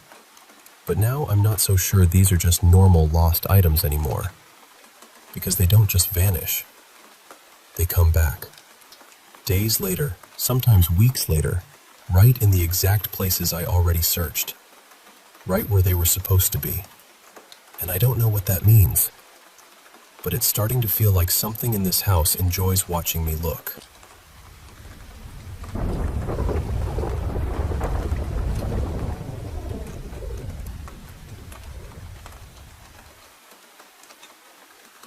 Honestly, I know people warned me. I know they told me not to mess with the board again after everything that happened before. A few months back, I'd shared what happened when I used a Ouija board with 2 friends. After that, things in my house started getting strange. My electronics would glitch for no reason. I'd hear tapping on the walls when I was alone. And after the third time I used it, I found scratches on my skin, right near where my cross necklace rested. Everyone said, "Don't do it again," and I wish I'd listened. But I didn't. This time, it started out almost normal. The board claimed it was the same little girl we'd spoken to before, except this time, her name came through as Marilee. I asked how she was doing, and the planchette moved to mad. Still mad. So I asked, "Are you still mad because of me?" It said yes. That was when something in the room shifted. I don't know how else to explain it. The air felt heavier, like the walls had leaned in to listen. I asked if it was really a little girl. It said no. So I asked, "What's your real name?" And it spelled out, Zoza. I felt my stomach drop. I tried to stay calm on the outside, but inside, I was panicking. We should have ended it right there. I know that now. But I had questions, and curiosity is such a dangerous little door when you're already scared. I asked if he was the top hat man, the figure I've felt around me since I was a kid. He said yes. Then I asked, "When I told you to leave me alone, did you actually leave, or were you just hiding in the dark?" He answered with 2, meaning the second option. That chilled me. I wanted proof, something my friend couldn't possibly know. So I asked, "Who was the only other person you followed before me?" And it spelled out my stepdad's name. My friend didn't know that name. I'd never told her. There was no easy explanation for it, and that made everything feel too real, too fast. Then I asked something I probably shouldn't have asked. I asked if my suicide attempt when I was 14 had anything to do with him. He said yes. I had overdosed on Tylenol back then, and I swear, it never felt like I was the one doing it. It felt like I was trapped inside my own body, watching my hands move, watching myself take those pills, unable to stop it. I've never known how to explain that without sounding impossible. I should have ended the session right there, but I didn't. I asked why he was so angry with me. The planchette started spelling things in Latin. My friend took one hand off to look up the words while keeping the other on the planchette. One of the words translated to rain, so I nervously asked, "Did I rain on your parade?" It said yes. I asked if there was a real reason he hated me. It said yes. But when I asked what the reason was, he wouldn't tell me. He kept circling around it, answering everything except the thing I needed to know. After more questions, the answer finally came through. He hated me because I was born. That's what it said. And according to him, that was why he had pushed me toward trying to end my life. He also said he was angry because I could see spirits.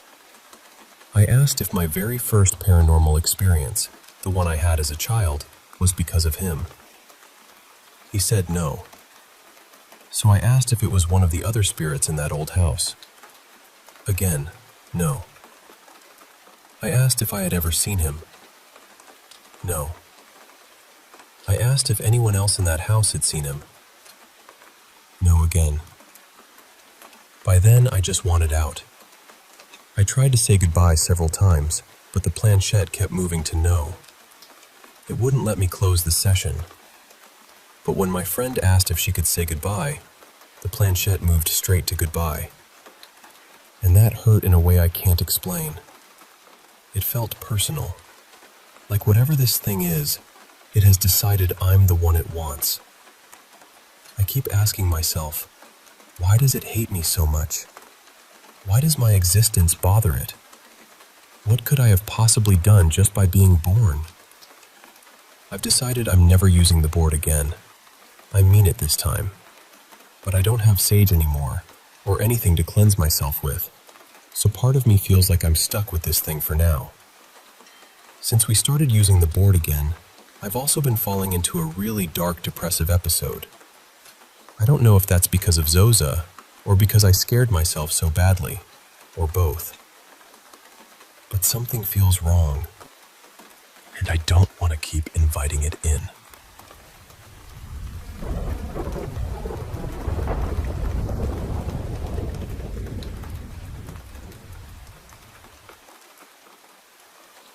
I've been thinking about this a lot lately, and the more I look into it, the more I realize that a surprising number of new moms seem to go through something like this. Some people would probably say it's sleep deprivation. Some might call it postpartum anxiety, or the mind playing tricks when you're exhausted. And maybe that's all it was. But honestly, after what happened to me, I'm not so sure. My husband and I live in the house I grew up in. When I was a kid, the place always felt a little busy, I guess. I'd hear footsteps in the hallway at night, or low voices when everyone was supposed to be asleep. But nothing ever really felt directed at me. Nothing too frightening. My mom and my sister had a different experience, though. My sister used to see dark figures in her room. Things would shift around when nobody touched them.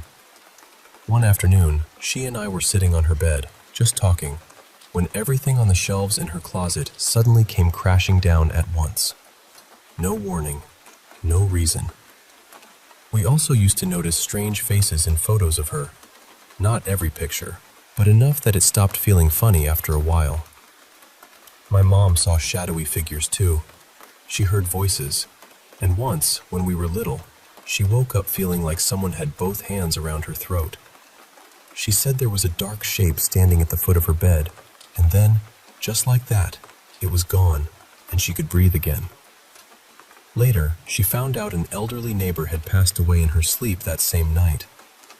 My mom jokes about it now and says maybe death knocked on the wrong door, but I don't think it was very funny to her back then.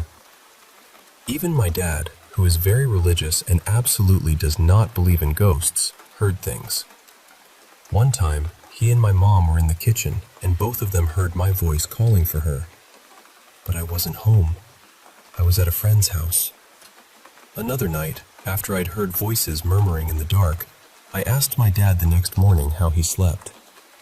He said, "Terrible." He told me he'd heard people talking outside and someone banging on the house, and he actually got up to check.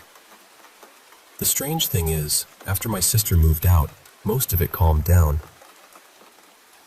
She always said whatever it was had followed her. She used to jokingly call the shadow figure Albert, and later we found out we had a great-great-grandfather named Albert. My mom believes something followed her too, because she still sees and hears things in her new place. I believed them, but when my husband and I moved into the house a few years ago, it was quiet. Completely quiet. No footsteps, no voices, nothing. Until we brought our baby home last autumn. At first, my husband started hearing me call his name when I hadn't said anything. We blamed it on being tired, because newborn life turns your brain into soup. But by the time our daughter was around 2 months old, she was sleeping much better. She'd usually only wake once during the night, and I handled that so my husband could rest for work. But he still kept hearing my voice calling him. Then I started hearing things again too. Voices in the middle of the night. Footsteps moving through the house when everyone was asleep. The two moments that really scared me happened with the baby. One night, she was crying hard, and I was walking back and forth with her, bouncing her, shushing her, doing everything I could think of. Nothing helped. Then suddenly, she stopped. Her little eyes locked onto something just behind me. Right before she did that, I got chills all the way up my back. Not a normal shiver. It felt like my whole body had noticed something before my brain did. I sat down in the rocking chair and stayed there, barely moving, completely on edge for the rest of the night. A few weeks later, something similar happened in the early morning.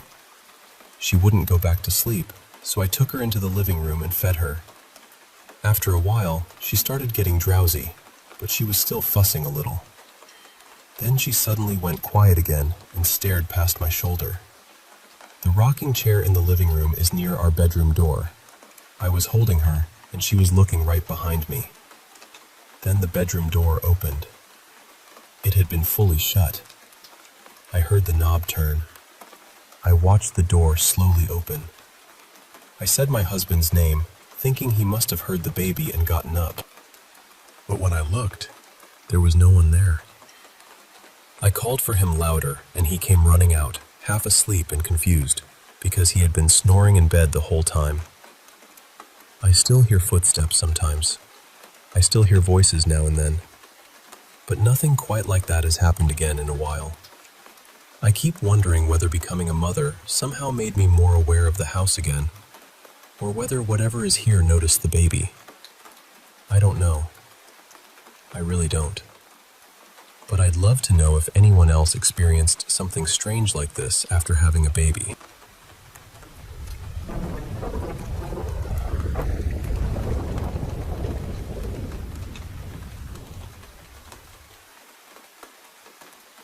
I've lived in the same house since I was about 5 years old, and over the years, I've had a lot of strange experiences there. I've talked about some of them before, but there's one place in the house I've avoided really explaining. The bathroom upstairs. It's on the second floor, kind of tucked away from the rest of the house. Up there, there's the bathroom and a bedroom that I've used a lot over the past few years, mostly because another room became more of a storage space. That whole floor feels separate from everything else, almost like it belongs to the house, but not really to us. I'm 18 now, so I've spent around 13 years living with this feeling, and for as long as I can remember, that part of the house has made me uncomfortable. Not everything that happened there was terrifying. Some things were just strange. One time, I went upstairs to grab something from my room. My family usually spends most of our time downstairs in the living room, so nobody had any real reason to be up there. But when I got to the bathroom, the light was on. I did the exact thing people in horror movies do when you're sitting there thinking, please don't do that. I walked into the bathroom and turned the light off. Nothing happened. Nothing moved. There was no sound. So I went back downstairs and tried not to think too much about it. But I've always felt like there's something in that bathroom.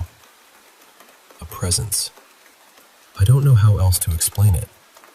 And the part that scares me most is that I can't tell whether it's harmful or just there. Nobody in my family really believes me, which makes the whole thing feel even worse. After a while, you start wondering if you're imagining things. But then something else happens, and that doubt goes cold.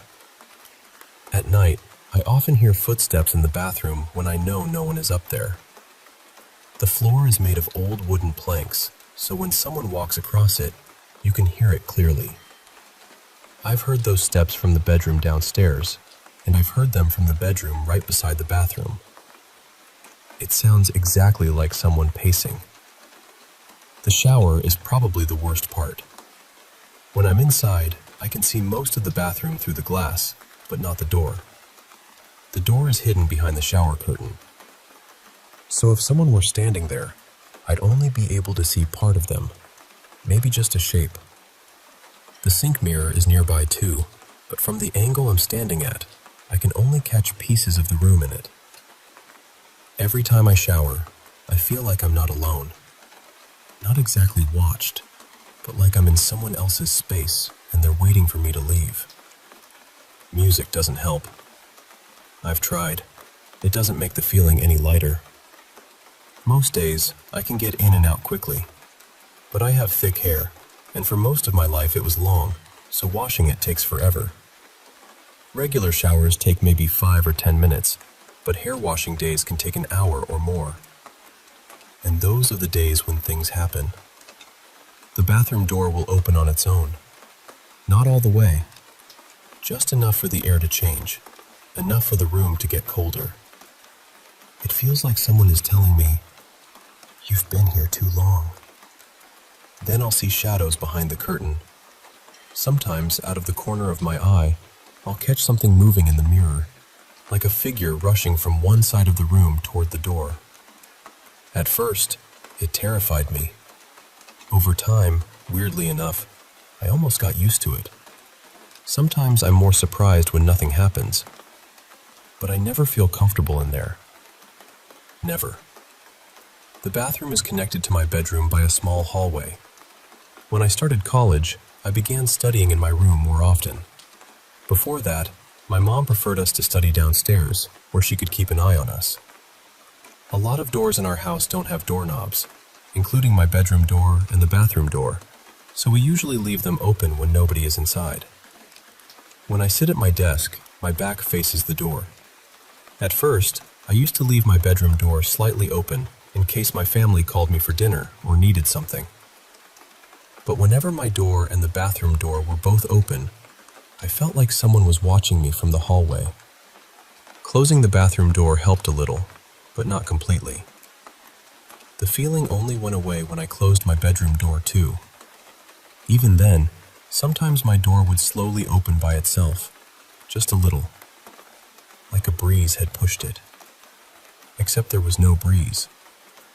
It was late December, freezing outside, and the house was still.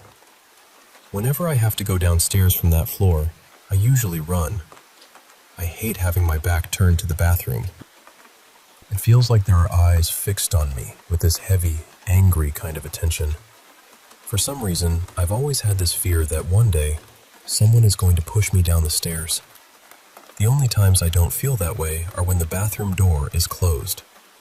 There was one night when I was going downstairs and forgot to close the bathroom door behind me. Usually I try to close it, even though it never seems to stay closed. Either someone opens it later or it opens on its own.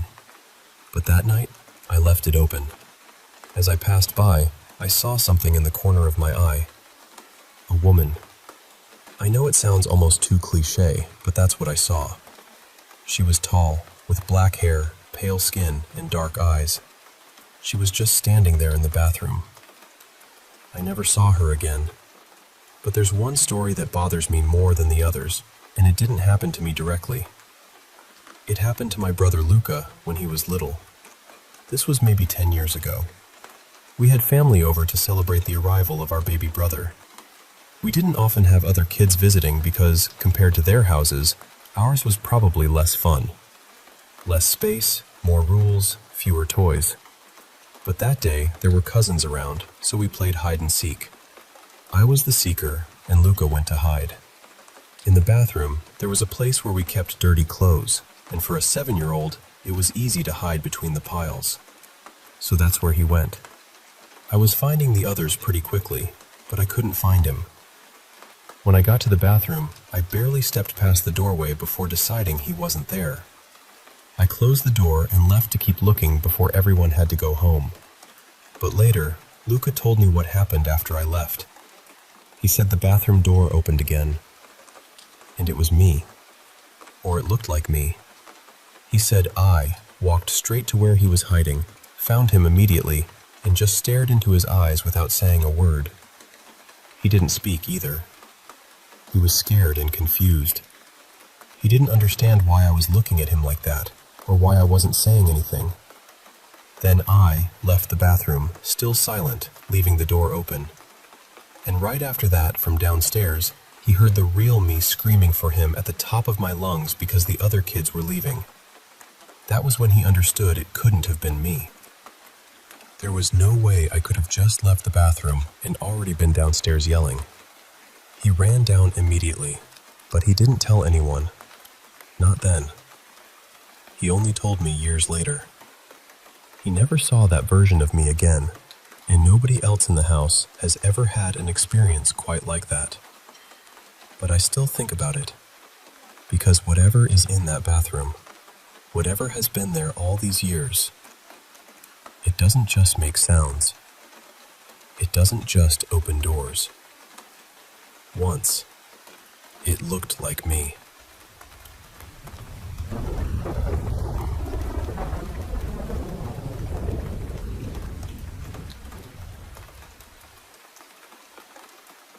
I was alone in my hostel room last Saturday night.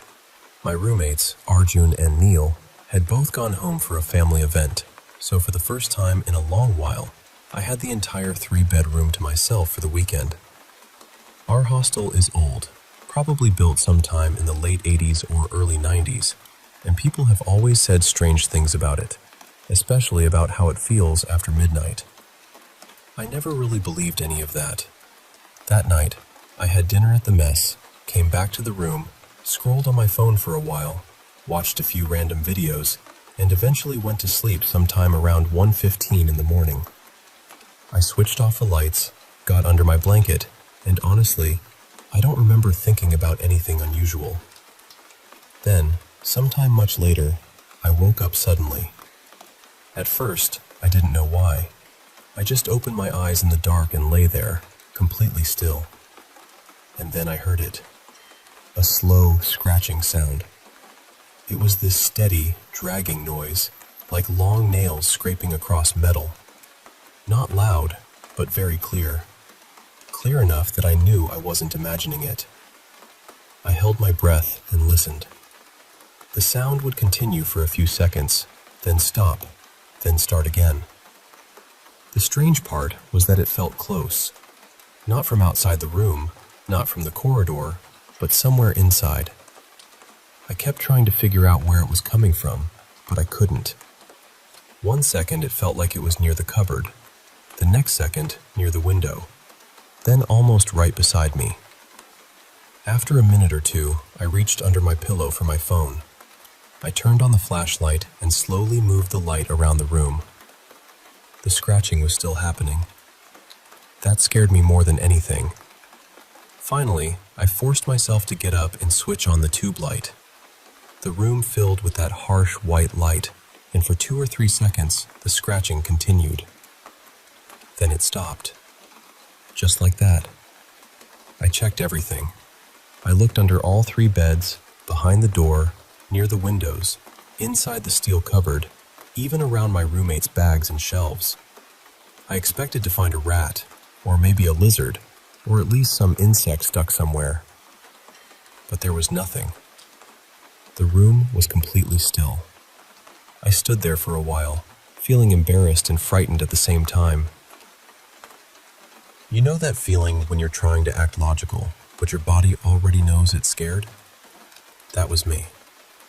Eventually, I told myself it was probably just my imagination. Maybe because I was alone. Maybe because the hostel was old and made weird noises at night. So I switched the light off again and went back to bed. Somehow, I fell asleep.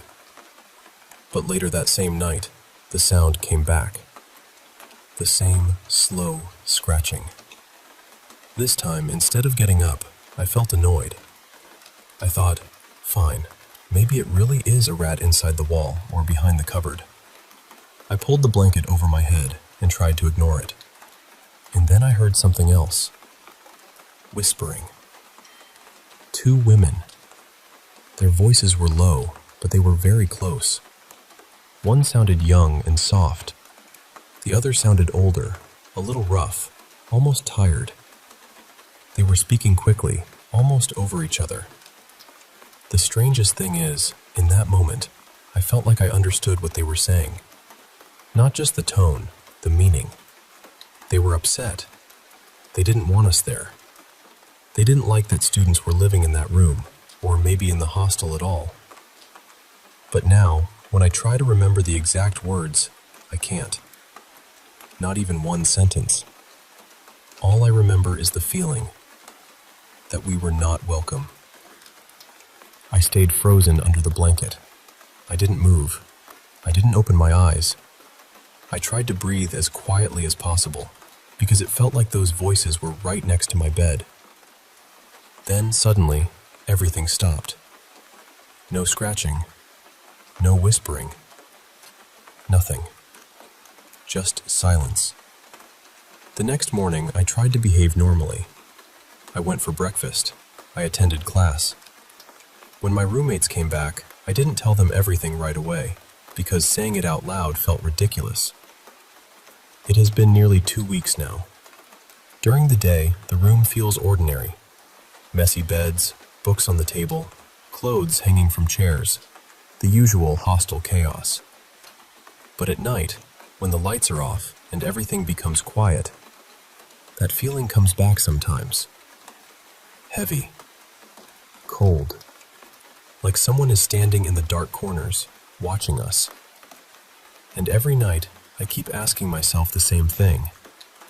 Was it only a dream? Or did something really happen in that room while I was alone? I still don't know.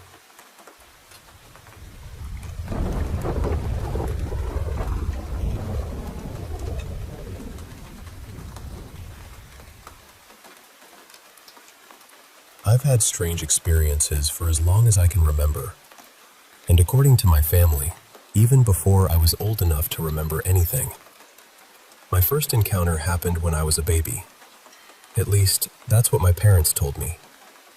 They were driving late at night on this empty back road with my older brother and me in the back seat. Out of nowhere, they kept hearing this tapping on the window beside my car seat. At first, my dad thought my brother was doing it, and he got annoyed and told him to stop. But my brother insisted it wasn't him. He still swears, even now, that he never touched the window. One of the first things I actually remember happened in the first house we lived in. Almost every night, I would hear footsteps coming down the stairs. Not creaking, not the house settling, but actual steps. My brother heard them too, and he brought it up to my dad more than once. Of course, my dad didn't believe us. Then later, when my mom was pregnant with my little sister, my dad got sick and slept in the guest room, which was close to the stairs. That night, he heard the footsteps for himself. After that, he didn't dismiss us so quickly. That house always felt wrong to me. Heavy. Unfriendly. Later on, we found out there had supposedly been some kind of illegal drug setup in the basement before we moved in, which honestly explained the awful energy of the place. We moved out when I was still pretty young, but the experiences didn't stop. In the house I mostly grew up in, I would hear someone walking past my bedroom late at night. I'd get up and check, but no one was ever there. Sometimes there would be soft tapping on my door. Again, no one. I'd ask everyone in the house if they had knocked or walked by, and the answer was always no. It happened in the bathroom too. I'd be taking a shower, especially when I was home alone, and I'd hear knocking or little taps on the door. Every once in a while, I'd hear my name being called very softly. Not often, but enough times that I couldn't ignore it. I'd go ask my family if someone had called me, and they always said they hadn't. Then I moved out for college. In my last apartment where I lived with roommates, things got even more active. My roommate's dog would randomly start shaking, barking, or growling at absolutely nothing. And one night we were all sitting on the couch when my roommate's bedroom door started acting strange. The door was partly stuck, so it never really closed all the way, and it usually took some effort to move it. But that night, it opened completely on its own, then closed, then started swinging back and forth several times before finally stopping. We all just sat there, frozen. There was also one weird little incident with a shot glass. We poured a shot one night and noticed it had shifted slightly, but we left it alone. By the next day, it was completely empty. Nobody admitted to touching it, and honestly, with everything else going on, we joked that the ghost had helped itself. Now I live in a new apartment with a different roommate, and the weirdness has followed me here too. I have a projector I use for my painting work, and sometimes I leave it plugged in. It randomly turns itself on, especially when I'm watching videos about ghosts on the TV. It seems to happen right after the video ends, or when I switch away from it, almost like something is reacting. When I'm home alone, I'll hear footsteps upstairs or downstairs. I'll hear the door open or close. And the thing is, we live in a small townhouse, so noises are easy to place. The door also has bells on it for my dog, so when it moves, you can definitely hear it. My dog doesn't seem too bothered by any of it though. He's sweet, but honestly, he's a little oblivious. The strange thing is, whatever this is, it doesn't feel evil to me. It doesn't feel threatening. It feels more playful than anything, like something that wants my attention. So I keep wondering, am I attracting spirits everywhere I go? Or is there one particular presence that has stayed with me all this time?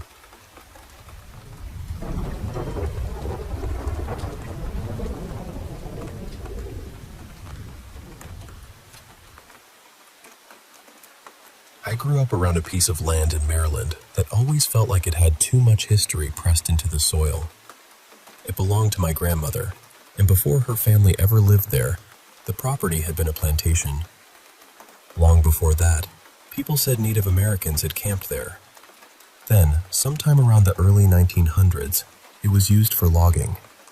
So by the time my grandparents built their house there in the late 1960s, that land had already carried a lot. It was 20-something acres of thick woods, but it didn't feel small because it connected on every side to hundreds and hundreds of acres of forest. My dad grew up there. I grew up there too, walking those trails, hunting, camping every now and then. I knew those woods better than most people know their own neighborhoods. And still, there were parts of them that never felt fully safe. One of my earliest memories happened when I was about 5. I was at my great-grandmother's house, which was right next door, and I saw a man standing there. He had a big hat, a dark mustache, and this thin, serious face. I remember staring at him just long enough to really see him. Then he was gone. When I told my grandmother, she got quiet and asked me to describe him. I told her he was tall, with dark hair, kind of hollow-looking in the face. She said, very softly, "That sounds like your great-grandfather." The thing is, he had died years before I was born. When I was 17, my father took his own life out in those woods. I won't pretend that didn't change the place for me, because it did. But even after that, I still had good memories there. A lot of them, actually. That's what makes it complicated. I loved that land. But there were things that happened out there that I still can't explain. My dad had this one tree stand he always used. He told me more than once, "Don't hunt that stand unless I'm with you." Less than a week after he died, a tree fell across the ladder. Not the whole stand, not even the whole ladder. Just the rungs were taken out, clean enough that you couldn't climb it anymore. The stand itself is still there. My dad used to tell me stories from when he was young, hunting those woods alone. He said he would hear footsteps coming through the leaves, but when he turned his light toward them, nothing was there.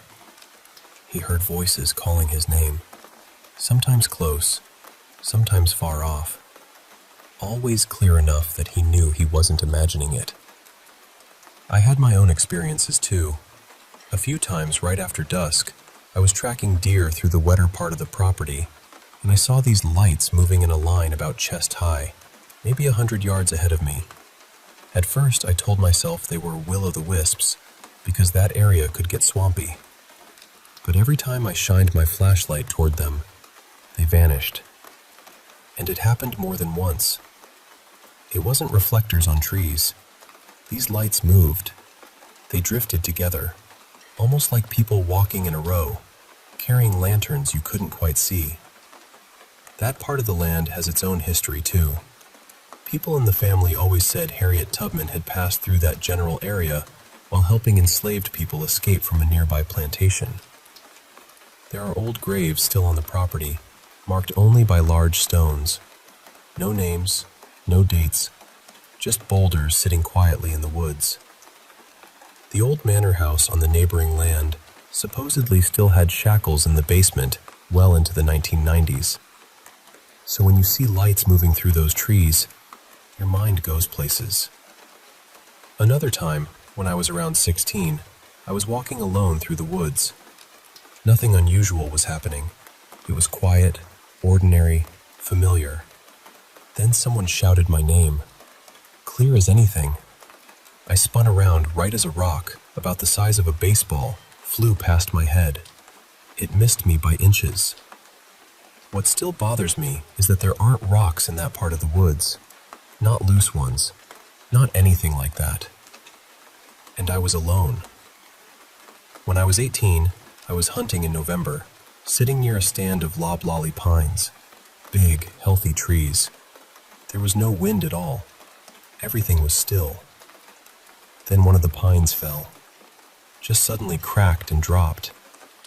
I sat there frozen, trying to make sense of it. 5 minutes later, another one fell. Then another. That was enough for me. I got down and left as fast as I could. Even before my dad died, I had nightmares about those woods. In the dreams, I'd be trapped back there, unable to find my way out, while something I couldn't see chased me through the trees. Sometimes I'd stumble onto an abandoned house that I knew didn't exist, full of rot and death, and that awful feeling that I had found something I was never supposed to see. And the strange thing is, I still love that place. But love doesn't make it harmless. There's something back there in those woods. I don't know what it is, and I don't know if I want to. But something isn't right.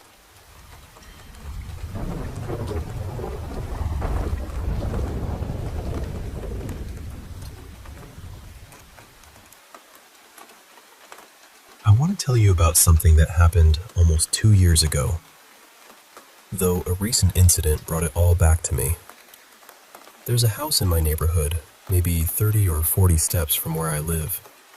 It's a small bungalow, painted a dull yellow now, the kind of yellow that must have looked bright years ago, but is faded with time.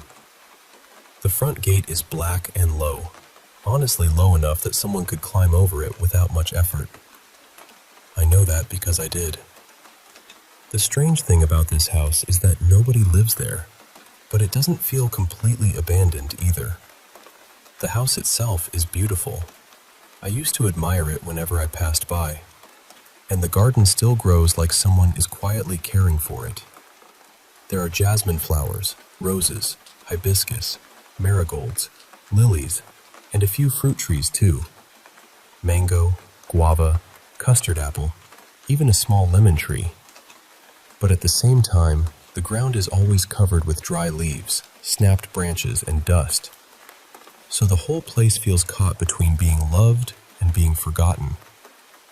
People in the neighborhood say the family who owned it left many years ago. Some also whisper about a locked shed behind the house. They say something stays there, something like a spirit, or maybe a djinn, guarding the place. They always say it isn't evil, but still, nobody goes in. I never really believed those stories. One afternoon, during Ganesh Puja at our house, we suddenly needed more flowers. There weren't enough around, and for some reason, I thought of that bungalow. It was around 4 in the evening. The sun was still out, the street was active, and I didn't feel scared at all. So I climbed over the little gate and jumped inside.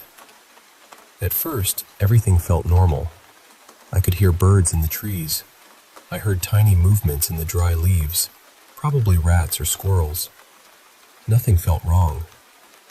I began picking flowers, and then, without warning, something pulled my hair, not gently. It was a sharp, sudden tug, strong enough to hurt a little, like someone had grabbed my bun and tried to loosen it. My hair is very long, almost down to my knees, so when it came loose, I felt it immediately. I turned around. There was no one there, but the feeling didn't stop. I could still feel something touching my hair, almost like fingers slowly moving through it. Not pulling anymore, just brushing through it. That was the first moment I felt afraid. I told myself not to panic. I tried to act normal and started picking the flowers faster. Then a warm rush of air passed beside me. It didn't make sense. The weather wasn't hot like that, and the air had been still just a second before.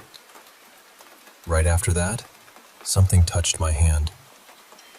This time, when I turned, a boy was standing there. He looked maybe 23 or 24. He had fair skin, dark brown hair, and he was tall. I don't remember everything he was wearing, but I clearly remember his white shirt. He didn't look scary. That's the hardest part to explain. He looked beautiful, almost too beautiful, like he didn't belong in a normal place. His face was calm, but his eyes weren't. He looked sad, or worried, maybe even scared. He looked straight at me and said, very softly, "Don't leave." It didn't sound like a threat. It sounded more like he was begging me, or warning me. I still don't know which. Before I could answer, I heard my brother calling from outside the gate. He was searching for me. I turned my head for just a second, and when I looked back, the boy was gone. Not walking away, not hiding behind a tree, just gone. I didn't wait to understand it. I ran to the gate, climbed over as fast as I could, and jumped back onto the street. My brother asked if I had found the flowers. He didn't notice anything strange about me or about the house. Later, he even looked inside the bungalow himself, but he didn't find anyone. I never told him what I saw. He doesn't believe in these things, and I knew he would laugh it off or say I imagined it. After that day, I never went inside that house again. The strange part is, that night, I wasn't even as terrified as I thought I should have been. I kept thinking about his face, the sadness in it, the way he said those words. But recently, something started happening again. I've seen that same boy standing outside the yellow bungalow. Not every day, but every 2 or 3 days. And each time he just stands there, looking toward our house.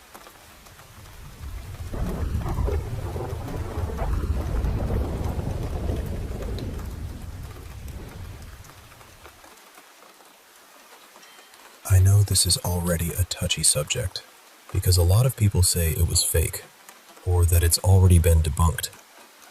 And I get why people are skeptical. I really do. But for me, I just haven't seen anything that fully proves it was false.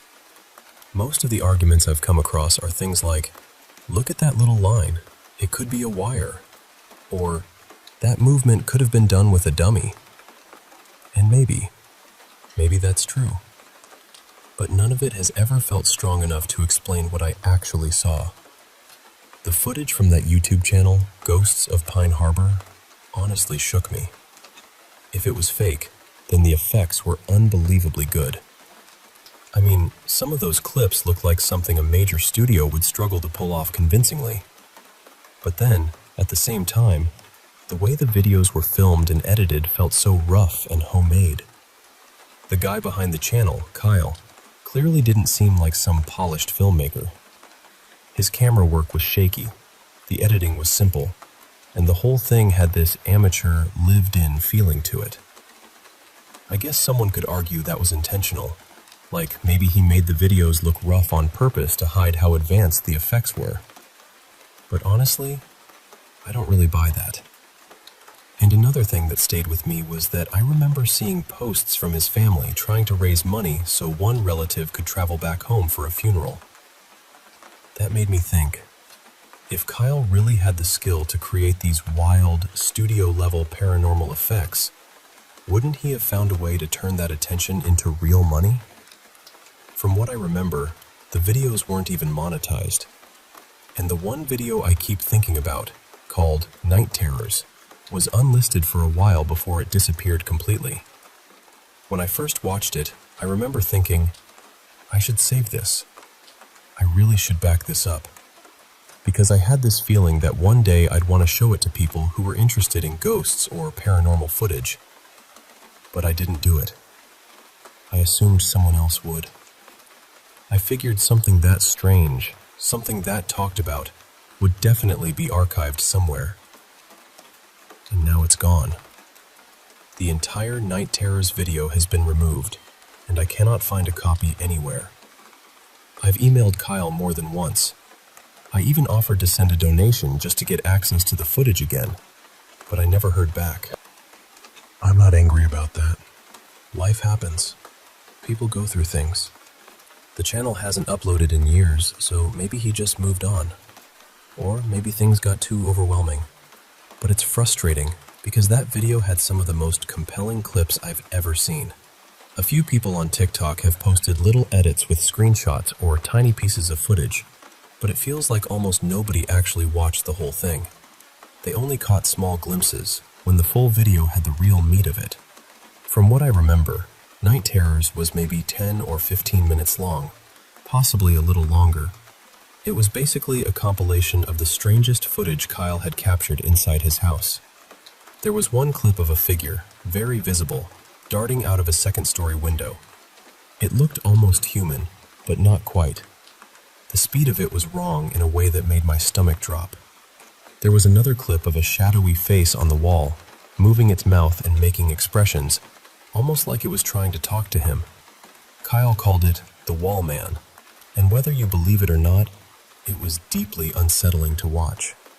Then there was a face near the top of the stairs, just barely peeking out. It had this blurred, warped expression, and then the camera got knocked over. There were other sightings too. Figures in corners, shapes moving through rooms, things that looked seamless, even though the footage wasn't crystal clear. And yes, I know lower quality footage can make things easier to fake. I understand that completely. But still, when you watched it with an open mind, it was hard not to feel stunned. I keep thinking about doing a real investigation into it myself, maybe even making a small documentary, even if it's only for me and a few people I know. I'd want to go through the footage frame by frame, enhance it with newer tools, slow it down, compare shadows, look for cuts, artifacts, anything. Because to me, this is too interesting to just disappear into the void. Somewhere, someone must have saved it. And if they did, I really hope they're willing to share it.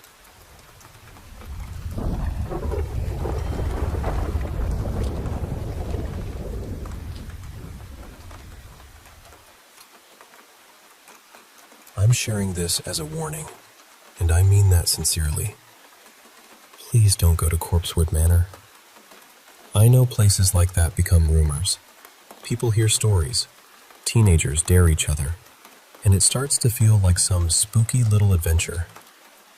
But after what happened to me, I don't see it that way anymore. I see it as a place people should leave alone. This happened back in 2016. My friends and I were younger then, out at a party, doing what teenagers do. The night was loud, messy, fun, and then, suddenly the cops showed up and the whole thing got shut down. Everybody scattered. While we were leaving, a bunch of us got on a group call, trying to figure out where to go next. Nobody had another party lined up, and then this guy named Caden suggested Corpsewood Manor. Most of us had heard the name before. It was one of those places people talked about in low voices, like they wanted to scare you, but also wanted you to ask more questions. So for some reason, we agreed. We drove out there in a little convoy, about 4 cars full of people, heading down dark roads around 2 in the morning. The driveway into the place felt endless. It stretched deep into the woods, gravel crunching under the tires, trees pressing in close on both sides. When we finally got there, nothing happened at first. No strange sounds, no creepy figures, nothing like that. But as we started walking away from the cars, Caden stopped us and said, "Whatever you do, don't take anything from the house. Leave everything where you find it." Everybody kind of laughed, nervously, and agreed. Then we walked toward the remains. We wandered through what was left of the place, stepping over broken pieces and shining our phone lights around. At first, it honestly felt like we had scared ourselves for nothing. Then, as we started heading back, the air changed. I don't know how else to explain it. It felt like we weren't alone anymore. Not just watched, but noticed, like something had turned its attention toward us. So I asked, "Did anybody take anything?" There was this awful pause. Then one of the guys pulled a brick out of his jacket pocket. Everybody started yelling at him to throw it back. He panicked and tossed it into the darkness, toward the ruins. And I swear, that brick came flying back. It didn't sound like it hit the ground. It didn't bounce or roll. It came back at us like someone had caught it in the dark and thrown it straight back. It landed right at our feet. That was when everyone lost it. We started screaming and running back toward the cars. While we were running, I looked off to my right and saw a massive fire burning in the woods. It was huge, maybe 40 feet high and 20 feet wide. I don't know how something that large could have been there without us noticing it before. When we reached the cars, things got even worse. There were dogs everywhere. Not a few dogs, not a pack. Hundreds of them. They surrounded the cars, standing in the road and around the tires, and they weren't starving or wild-looking. They looked healthy, clean, cared for, like they belonged to somebody. We got in and started driving out slowly, maybe 5 miles an hour. There were so many dogs that the bumper had to nudge them aside. Nobody wanted to hit them, but they wouldn't move on their own. As we were leaving, I looked back toward the fire. More dogs were circling it. They were moving counterclockwise around the flames, all together, slow and steady. The strange part was that they didn't look natural. They moved like they weren't thinking, like something else was guiding them. I told myself I would never go back. But a year later, in 2017, I let myself get talked into it again. This time, there weren't 4 cars. It was just one car, a few of us packed inside, trying to act braver than we felt. But we didn't even make it all the way down the driveway. There was an old woman standing in the gravel road. She had no shoes on. She was wearing a nightgown, and that was it. Just standing there in the dark, blocking the way. The driveway was too narrow to turn around, so my friend parked, cracked open the door, and shouted, "Please move so we can turn around." She didn't move. He shouted again. Then she started walking toward us. I'll never forget the way my friend reacted. He wasn't trying to act tough anymore. He started crying, got back in the car, slammed it into reverse, and backed us out of there as fast as he could. That was the last time I ever went. I don't know what that woman was. I don't know what we saw with the fire or the dogs. I've tried looking online to see if anyone else ever mentioned hundreds of dogs out there, but I've never found anything. All I know is what happened to me. People around here have a lot of stories about that place, and after what I saw, I believe more of them than I used to. So please, hear me when I say this. Don't go there. Leave that place alone.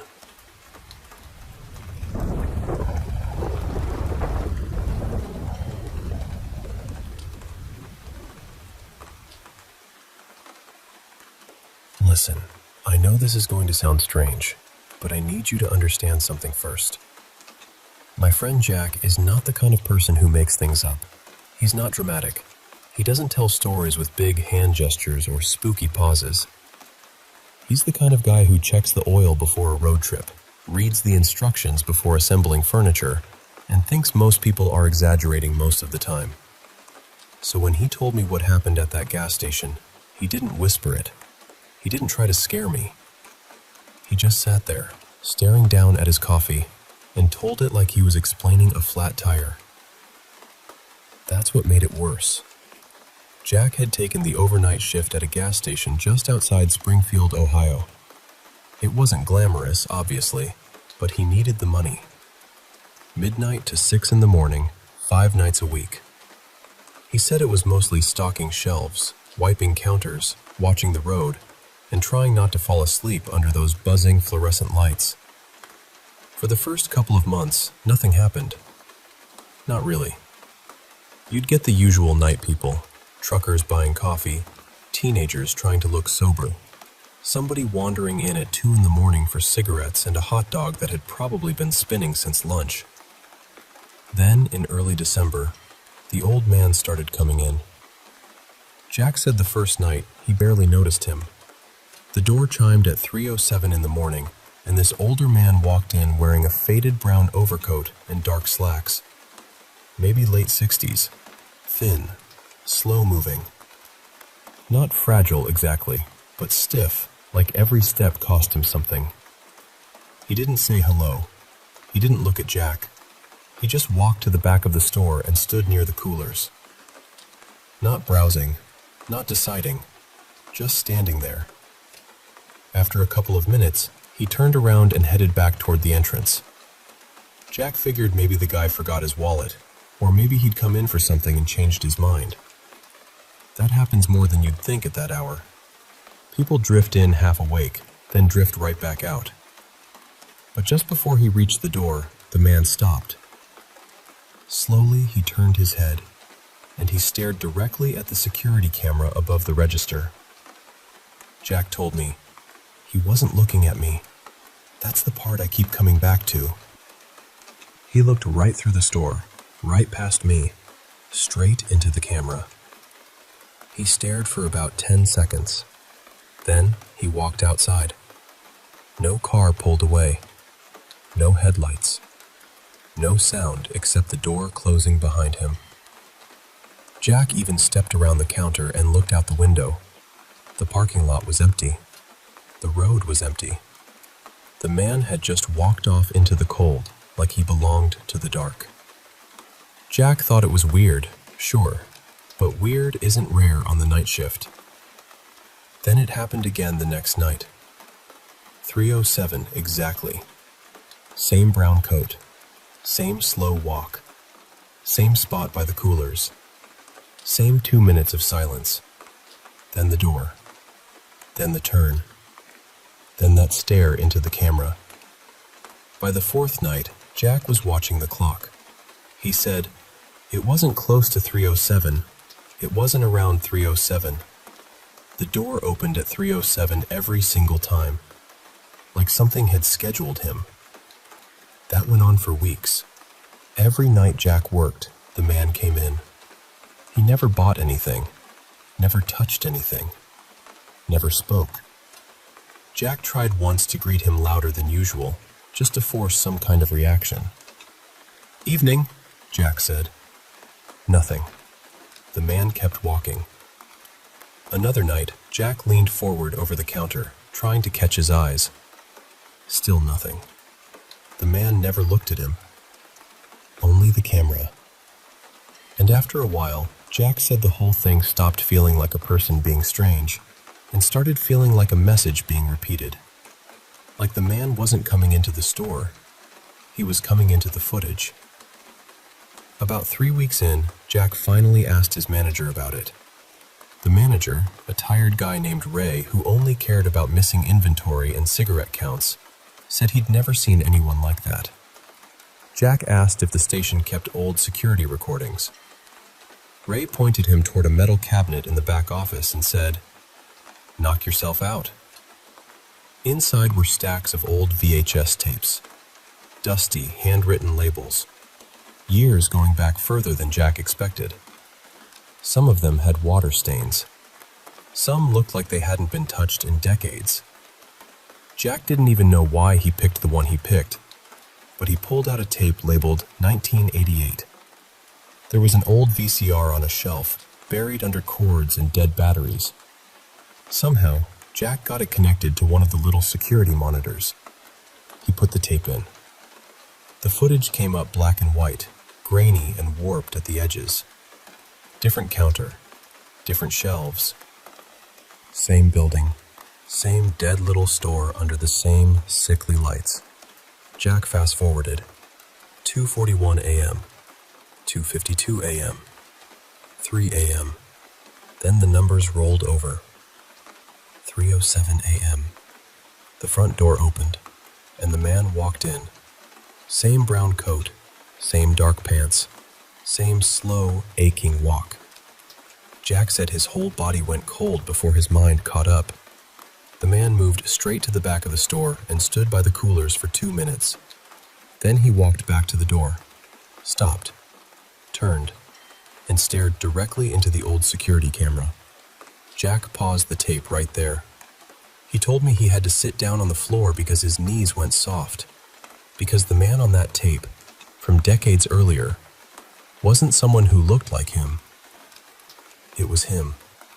Same face, same coat, same posture, same hollow, patient stare. Not younger, not older, exactly the same. And then the strangest part happened. On the frozen screen, while the tape was still paused, the man's head moved. Just a little.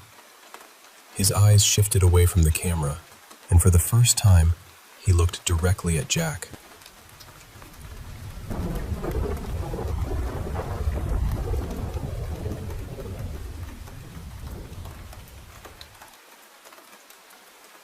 I still think about that night more than I probably should.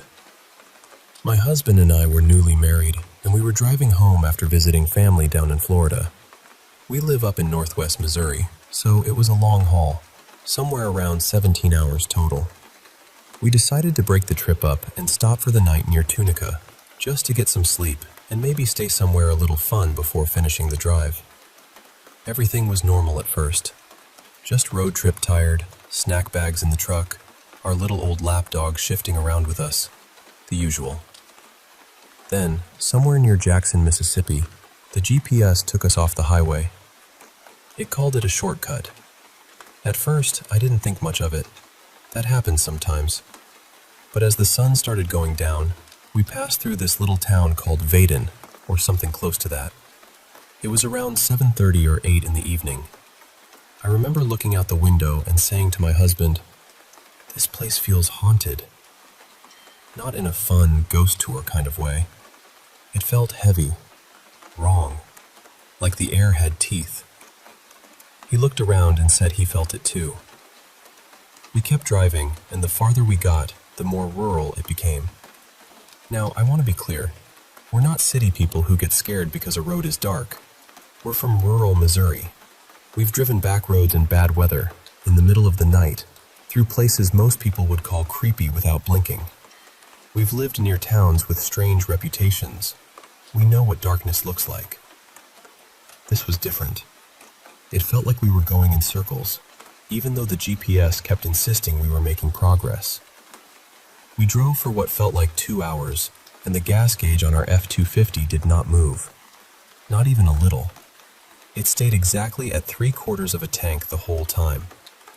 That truck is nearly brand new, and it is not shy about using gas. On a normal trip, we usually stop every couple of hours, but the needle just sat there, frozen. Then the little things started piling up. We noticed houses every few hundred yards, but none of them had lights on. My husband said, "That's strange. It almost feels abandoned. There should be more lights on at this hour." The very next house we passed had every light blazing. That happened more than once. We would mention something we hadn't seen in a while, and then suddenly, there it was. Like the road was listening to us and trying to correct itself. We barely saw any cars, but when we did, it was bizarre. Twice, we saw a line of 4 vehicles, all the same make and model, spaced perfectly apart. They were white SUVs, moving in this strange, identical rhythm. A few miles later, it happened again. Same kind of vehicles, same spacing, same feeling that we were watching something repeat. At one point, we passed a car sitting with its hazard lights on. The second we went by, the hazards turned off. Then there was the vehicle behind us. My husband kept checking the rearview mirror, and for a few miles, something followed us. He said one moment it looked like a truck with bright LED headlights. Then, a minute later, it looked like a sedan with amber lights. Then it was back to being a truck again. There were no side roads, no obvious places for one car to disappear and another to take its place. It was just there, changing. Eventually, we went through another small town before getting back toward the main route. It must have been around 9 by then. The town had lights, cars were moving, businesses were open, but we didn't see a single person. Nobody in parking lots, nobody outside restaurants, Nobody walking. Nobody standing near gas pumps. The place had movement, but no life. And the animals were missing too. That might sound like a small thing, but if you drive rural roads at night, you know you're always watching for deer, raccoons, armadillos, possums, anything. We saw almost nothing, just a few bats. There was one deer earlier, right around dusk, but it wasn't acting right. It stood perfectly still near the road, staring at us. Its ears didn't twitch. It didn't flinch. It didn't run. It just stood there like someone had paused it. Even our dog knew something was wrong. He's an old little lap dog, and he has traveled all over the country with us. Usually he settles in and sleeps, but on those back roads, he could not get comfortable. He kept whining, shifting, pressing against me, acting like he wanted out of the truck and closer to us at the same time. The worst part for me was the feeling in my body. I had chills almost the entire time. Not cold chills, instinct chills. The kind that make your skin prickle because something deep inside you is saying, "Pay attention, you are not safe." Time didn't feel right either. It stretched and folded. We kept driving, but it didn't feel like we were getting anywhere. My husband is normally calm, practical, hard to rattle, but even he was tense, quiet, watching everything. Then we got back on the interstate, and just like that, everything changed. The gas gauge started behaving normally again. We saw regular traffic. Businesses had lights on. People were outside. Animals appeared along the road like they should. My dog settled down. The pressure in the truck lifted. My phone suddenly lit up with texts all at once. One was from my mom. She had sent it about 2 hours earlier, right around the time the weirdness started.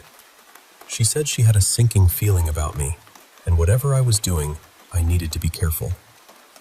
I called her as soon as I could. She told me that for the last couple of hours, she had felt like something was very wrong. Just that deep mother's instinct. No explanation, just fear. I know how this sounds. I really do. My husband and I are practical people. He works in the trades. I work in education and caregiving. We've both traveled enough to know the difference between "this road is creepy" and "something is not right here." Our truck is reliable. We're level-headed people. We believe in God, but we don't jump to supernatural explanations for every strange thing. Still, I believe something happened on that road. I don't know if it was a place with bad energy, some kind of strange pocket of time, a stretch of land we were never meant to pass through, or something else entirely. But I do believe we were protected, and I am deeply, deeply grateful that we made it out.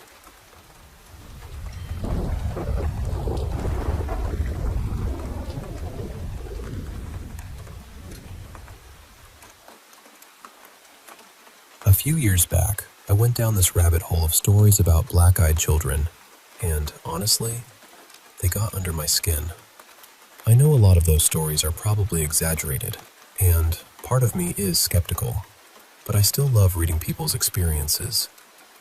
There's just something about them that feels so unsettling. But then, last summer, something happened to me that I still think about. Except in my case, it wasn't a child. It was a grown man. I had moved into an apartment in downtown Ottawa, not far from Rideau Street. Anyone who knows that area knows it has a very particular energy. My place was around the Lower Charlotte and King Edward side, close to shelters and community housing. There was a lot of addiction and homelessness around, which was sad to see, but for the most part, people kept to themselves. I saw some intense things while I lived there, but I never really walked around feeling scared. One evening, probably around 6:30, I decided to take a walk. It was still bright out, one of those warm July evenings where the whole city feels kind of golden. I had only just moved in, so I wanted to get to know the neighborhood a little better. As I passed a bus stop, I noticed a woman using drugs. It caught me off guard for a second, but it wasn't exactly shocking for that part of downtown. I just kept walking with my headphones on, music turned up loud. A little farther ahead, I saw someone tucked between two houses, going through garbage bins. Again, not unusual. I clocked him from a distance, so I wasn't especially nervous. But when I got close, he suddenly stepped out from between the houses and looked straight at me. I actually jumped. I pulled my headphones off, and for a second, we just stood there staring at each other. Everything around me seemed to go quiet. It had this strange tunnel vision feeling, like the rest of the street had disappeared. He looked like he'd been living rough, maybe late 20s or early 30s. Pale skin, long dark hair that looked greasy and tangled, clothes dirty and ripped in places. But his eyes were what stopped me cold. They were completely black, not dark brown, not in shadow, not just tired or sunken, black. The whole eye looked black. I forced myself to keep walking, and after a moment, he turned back toward the garbage bins, like nothing had happened. But I was shaken. I tried to explain it away immediately. Maybe he was just some punk guy wearing full black contacts. Maybe I caught the light wrong. Maybe my brain filled in the blanks because I'd read too many creepy stories. But then I kept thinking about it. A guy digging through bins in the middle of summer, wearing full sclera contacts, keeping them clean, taking them out at night, carrying saline around.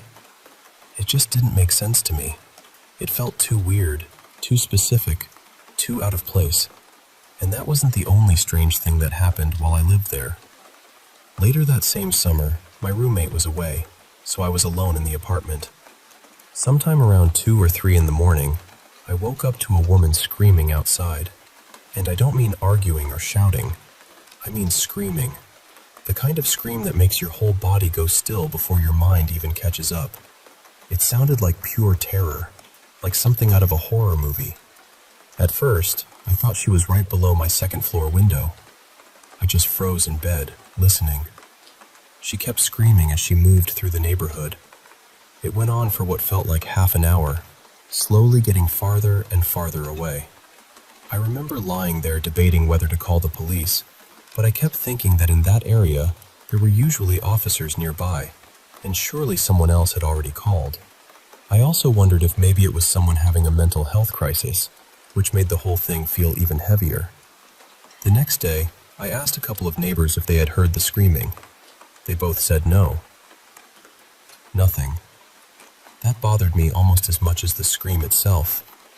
Months later, maybe 7 or 8 months after that, I was scrolling through TikTok when I came across a video from a woman in downtown Ottawa. She had recorded someone screaming outside her apartment in the middle of the night. The second I heard it, I got chills. It was the same scream, same pitch, same tone, same terrifying intensity. But the video was old, and it had been filmed in a different part of downtown near Rideau. And I know there are realistic explanations for everything. I know cities have strange sounds, strange nights, and people going through painful things most of us never see up close. But still, what are the odds that the same scream had been echoing around downtown Ottawa for years? Between the man with the black eyes and that voice in the night, I still don't really know what to think. Maybe I'm overthinking 2 unsettling moments from one strange summer. But part of me wonders if anyone else has seen something like that downtown, or heard that scream drifting through the streets after midnight.